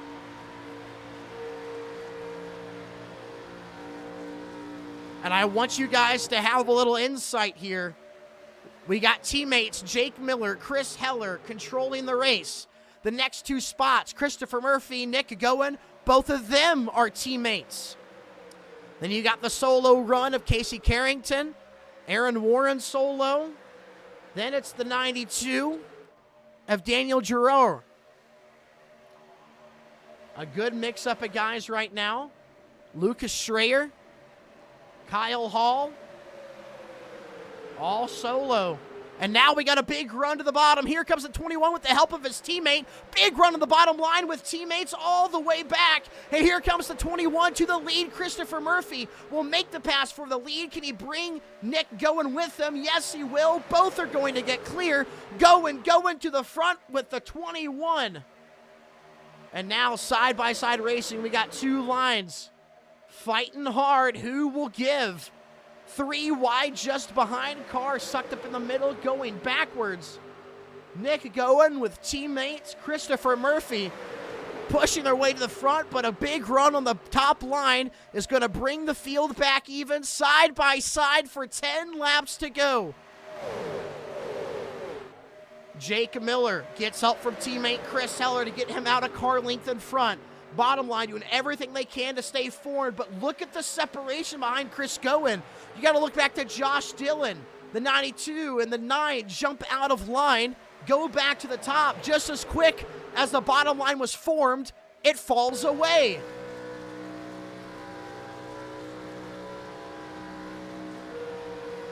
And Christopher Murphy is just going backwards with no help. Jake Miller, Chris Heller, Aaron Warren already back in the 3rd spot. Daniel Giroux and the 92. Casey Carrington, league owner, and the 9 in the 5th spot. The bottom line has disappeared. That 25-11 team are going to fade out of the top 10. And we're already back to single file racing. I don't know who's going to win. I'm looking at the Discord, trying to figure out whose teammate is who, trying to recognize names. There's a lot going on right now, but all we know is this. Jake Miller is leading. He has a teammate behind him, and it's a bunch of guys running solo without teammates who have to find a way around the pair.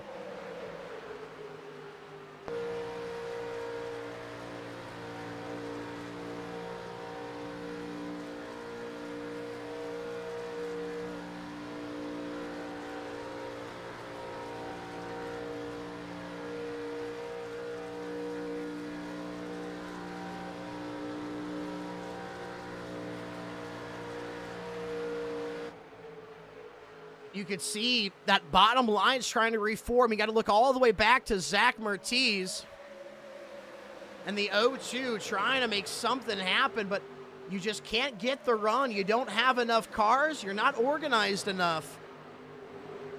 The real move is going to be between these guys just outside the top 3. I'm looking at Daniel Giroux, Casey Carrington, and look at Aiden Gould. He's been involved in almost every single wreck tonight. At one point, he was 4 laps down. That car is completely fixed up. He's a dog in the fight right now, and he is a teammate of Aaron Warren. Both of those rookies could get together and make something happen. This race is not sealed yet for Jake Miller and Chris Heller. A stack up in the back. That's the 21 for the 25-11 team. And it's a big wreck in the back. Multiple cars. Curtis White involved in another. Christopher Murphy was turned sideways. Nobody lifted for him. Oh my gosh.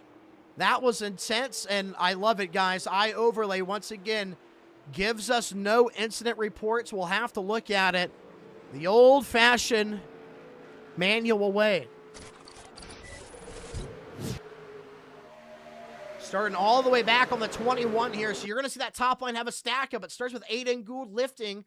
Lucas Strayer lifts, and that yellow car behind the 21 does not lift. That's the 32. Runs underneath the 21. There's the 64. Nowhere to go, and he's going to get shot back up.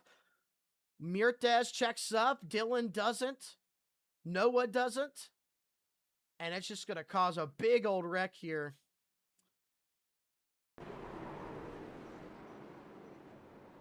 Looks like the 63 made it through. And that's just something where you don't need that to happen. I mean, what's the point, guys?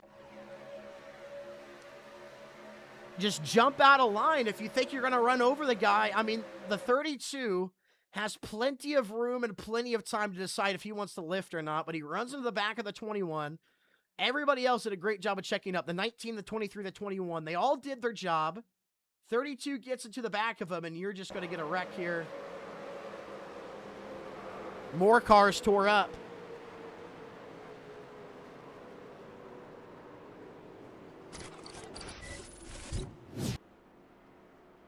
That was the Goen Racing team. Excuse me, not 25-11.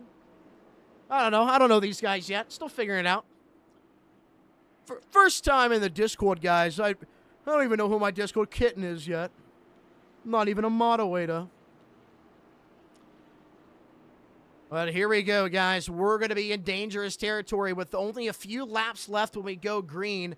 That's barely any time to build a run. That puts the smile on Jake Miller's face, but the guys 4th through 8th, they got to work together. They got to work together fast. It can't be every man for himself. They got to find unison. They got to pick one guy to push and hope that they build enough run to get to the lead.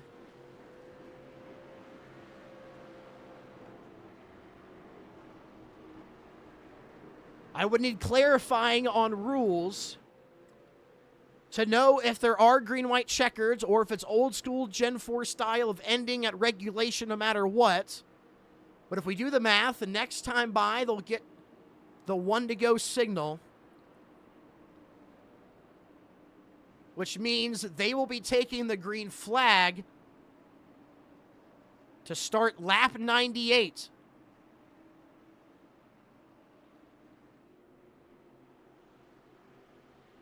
That's a good old green-white checkered, really. A regulation green-white checkered. I just got confirmed 3 green-white checkers for this race. So, if a yellow does come out, we're not ending at regulation. We're getting 3 overtime extensions. And I'm going to say what I mentioned just a moment ago. With these cars, that might not be enough time to build a run. If you're 8th or 9th in the field and you're coming to the white flag, I mean, you got to jump out of line and hope guys in front of you go. I mean, it takes so long to build a run. You need people from either Aaron Warren or Daniel Giral back to Nick Goen and Michael Mullins to say, hey, we're going to go together. We're going to form the bottom line. Because if you immediately jump top here next time by when we take the green flag, you're not going to go anywhere. You're not going to have enough time to build that run. You need to disrupt the top line. How do you do that? How do you take away the power from Jake Miller and Chris Heller from dominating this race? Don't give them so many cars in the top line where they're able to pull away. You got to get down to the bottom. You got to disrupt the air on the top, and you have to push like hell and stay uniformed. Get pushed out in front of them, then start to battle for the win. But if you let Jake Miller and Chris Heller take the entire field to the top line before we even get to the back straightaway, you're making your bed. And it's not a comfortable one if you want to go out there and get this win. Now, I know there are guys in this top 15 that are going to be racing for the points, and they won't make aggressive moves. But from what we've seen so far tonight, I don't think there's a driver out there that won't go for that win if that door opens. But here's the important thing. Everybody will go for the win when the door opens, but one person has to open the door. And they can't be left holding it open. People have to go through it, and they got to work together. But I think Jake Miller and Chris Heller have done a phenomenal job at controlling this race. They're maximizing the restarts. They're getting with each other to the top line. That's how teammates race each other at a super speedway, and I got a feeling they're going to stay on each other's bumper till that checkered flag.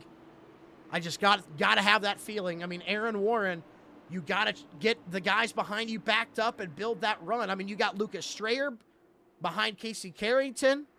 I mean, those are guys that will put the nose to somebody and get the run going. I think it's possible we could see something happen, but time to stop yapping about it and see for ourselves.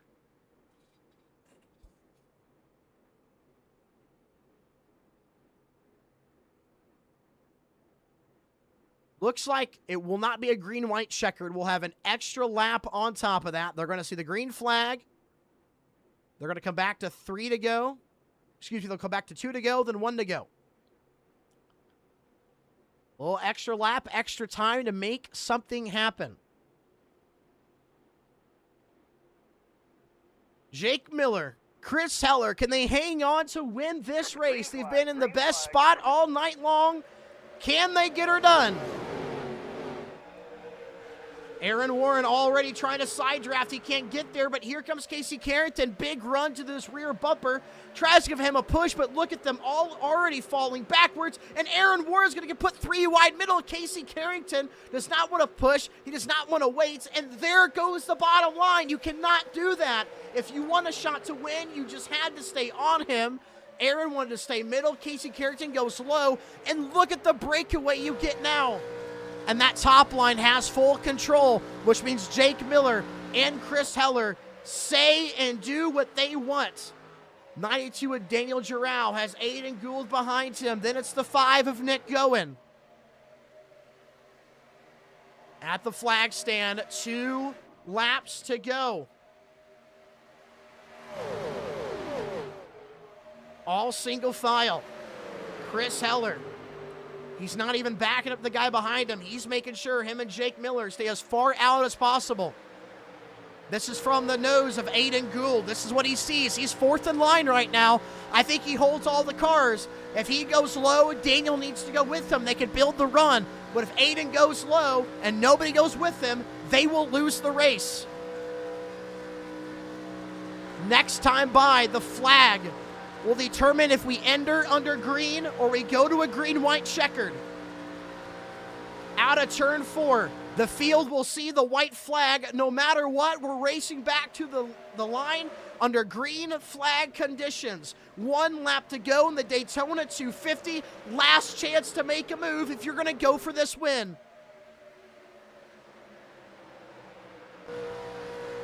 Rear cam at Jake Miller. Who will be the first? Waiting on Daniel Gould to move. There goes Lucas Strayer. He goes down to the bottom, but there's just not enough guys going with him. Will Aiden Gould and Daniel Giroux decide to make a move, and when do you do it? You're running out of time. Going into turn 3. Aiden Gould, Daniel Giroux, the closest that they've been. They'll drop low. Aiden will go with Giroux, and now we got a drag race through turns 3 and 4. Jake Miller, he'll go down to the bottom for block. He's going to have to make that car 3 lanes wide. It won't matter. Jake Miller, he'll win at Daytona. There we go. Good job, dude. Yeah. Really Yeah. good teamwork all race. There you go. You could hear him and his teammate Chris Heller. Great job. Great all race long. The checkered flag waves to conclude the first race of season 11 in the All-American Cup Series. And Jake Miller gets the win and dramatic finish. And by the way, guys, I think we got a replay for the finish. Eye overlay comes in clutch. What did it catch? This is coming to the checkered. Guys are going to wreck behind. That's Aiden Gould. I mean, it's just uncontested by Jake Miller. One heck of a finish. I mean, you can't script something better than that. See Nick Goen gets into the wall. Daniel Giroux was able to grab second. But one heck of a job out of Jake Miller, burning it down in front of the flag stand. Teammate helped him get it done. The 16 of Chris Heller, they're going to do a twin burnout salute the teammates. Here at Daytona, Daniel Giroux comes home in the 2nd spot. But what heck of a podium, and let's talk to him. Winner of your Daytona 250, kicking off season 11, Jake Miller, you got her done. Yeah. That's teamwork right there. That's all I got to say about that. Jake, when you keep the lead for that long and you see guys trying to make runs, I mean, what's going through your mind? Are you nervous at all? Or are you just like, all right, my teammate will take care of it? What do you got to do in those situations? This track in this draft package, the top lane is real dominant. So I'm not gonna lie, we weren't really worried about anybody in the bottom lane, and just that was really phenomenal teamwork. We were totally cool with where we were gonna finish. We weren't gonna try anything, you know. We wanted to win Daytona. Wanted to kick the season off right. Well, you've done it, Jake. First place to start the season, which means you're the points leader. Way to go, rookie. Thank you. We'll send Jake Miller down. Let's see if we can grab the interview from your second place finisher, Daniel Giroux. He stopped towards some tires, so I think he's waiting on me. We'll get him up here. Daniel Giroux, Noah, up in the booth. You got a copy? Yeah, I do. Well, second place for you, and that was just entertaining. And, you know, we've talked about it quite a bit tonight about just the drafting package, how these Gen 4s act. You can't just suck up to the guy in front of you and make a bid move. What were you waiting on that last lap to know that you could go up there and get that lead? Because even if Aiden was able to just stay with you, we just couldn't get there in time. What were we missing out of the field? Well, I was missing my teammates. All of them got caught up in stupid wrecks. The main thing, but really, I tried backing it up in the backstretch because I saw the 19 backing up, and I said, okay, I'll back up too. Maybe we can both get a run. And then I was the only car that went to the bottom. Everyone else kind of hesitated, and then they all just wrecked behind me, and that was it. But yeah, it was a struggle to get anything going on the inside lane all night. It was frustrating, but I'm glad that at least we finished the race this time. Well, Daniel, I mean, still a great showing. You pick up second, and you kept the car clean there at the end, which it mattered. Congratulations on P2. Yeah, thank you, man. Well, so Daniel back down, rounding out your top three, Chris Heller, the teammate that helped get it done for Jake Miller, brings it home third, still gets the podium. Chris, man, you were the one that was like the bodyguard for Jake. I mean, if a run was coming, you had to be the first to really disrupt it. Talk about how you and Jake were able to dominate using that top line all night. Yeah, I mean, it just felt like the top line was just super dominant. So it felt like even if they got a run on the bottom, we weren't too worried about getting back by those guys. We kind of figured something out as far as just drafting and all that stuff. But yeah, no, it was. I will say this: the only reason why we got up there is because we did make a pretty aggressive pit call where we were probably a lap short on fuel. But I was like, yeah, we're gonna get cautions. So, and luckily we didn't get a GWC because I think we would only been able to do one of those. But it ended up working out. Well, Chris, congratulations on the podium. It's a win for the team, and you guys are looking strong for the team championship. I'm going to send you back down. All right, thank you. Oh, wow. I mean, ladies and gentlemen, can you ask for a race like this? I mean, this was absolutely magical from start to finish. My outro music's not working, so I don't sound as excited as I want to be, but thank you guys so much for tuning in. First race, the All-American Cup Series in the books here at Daytona.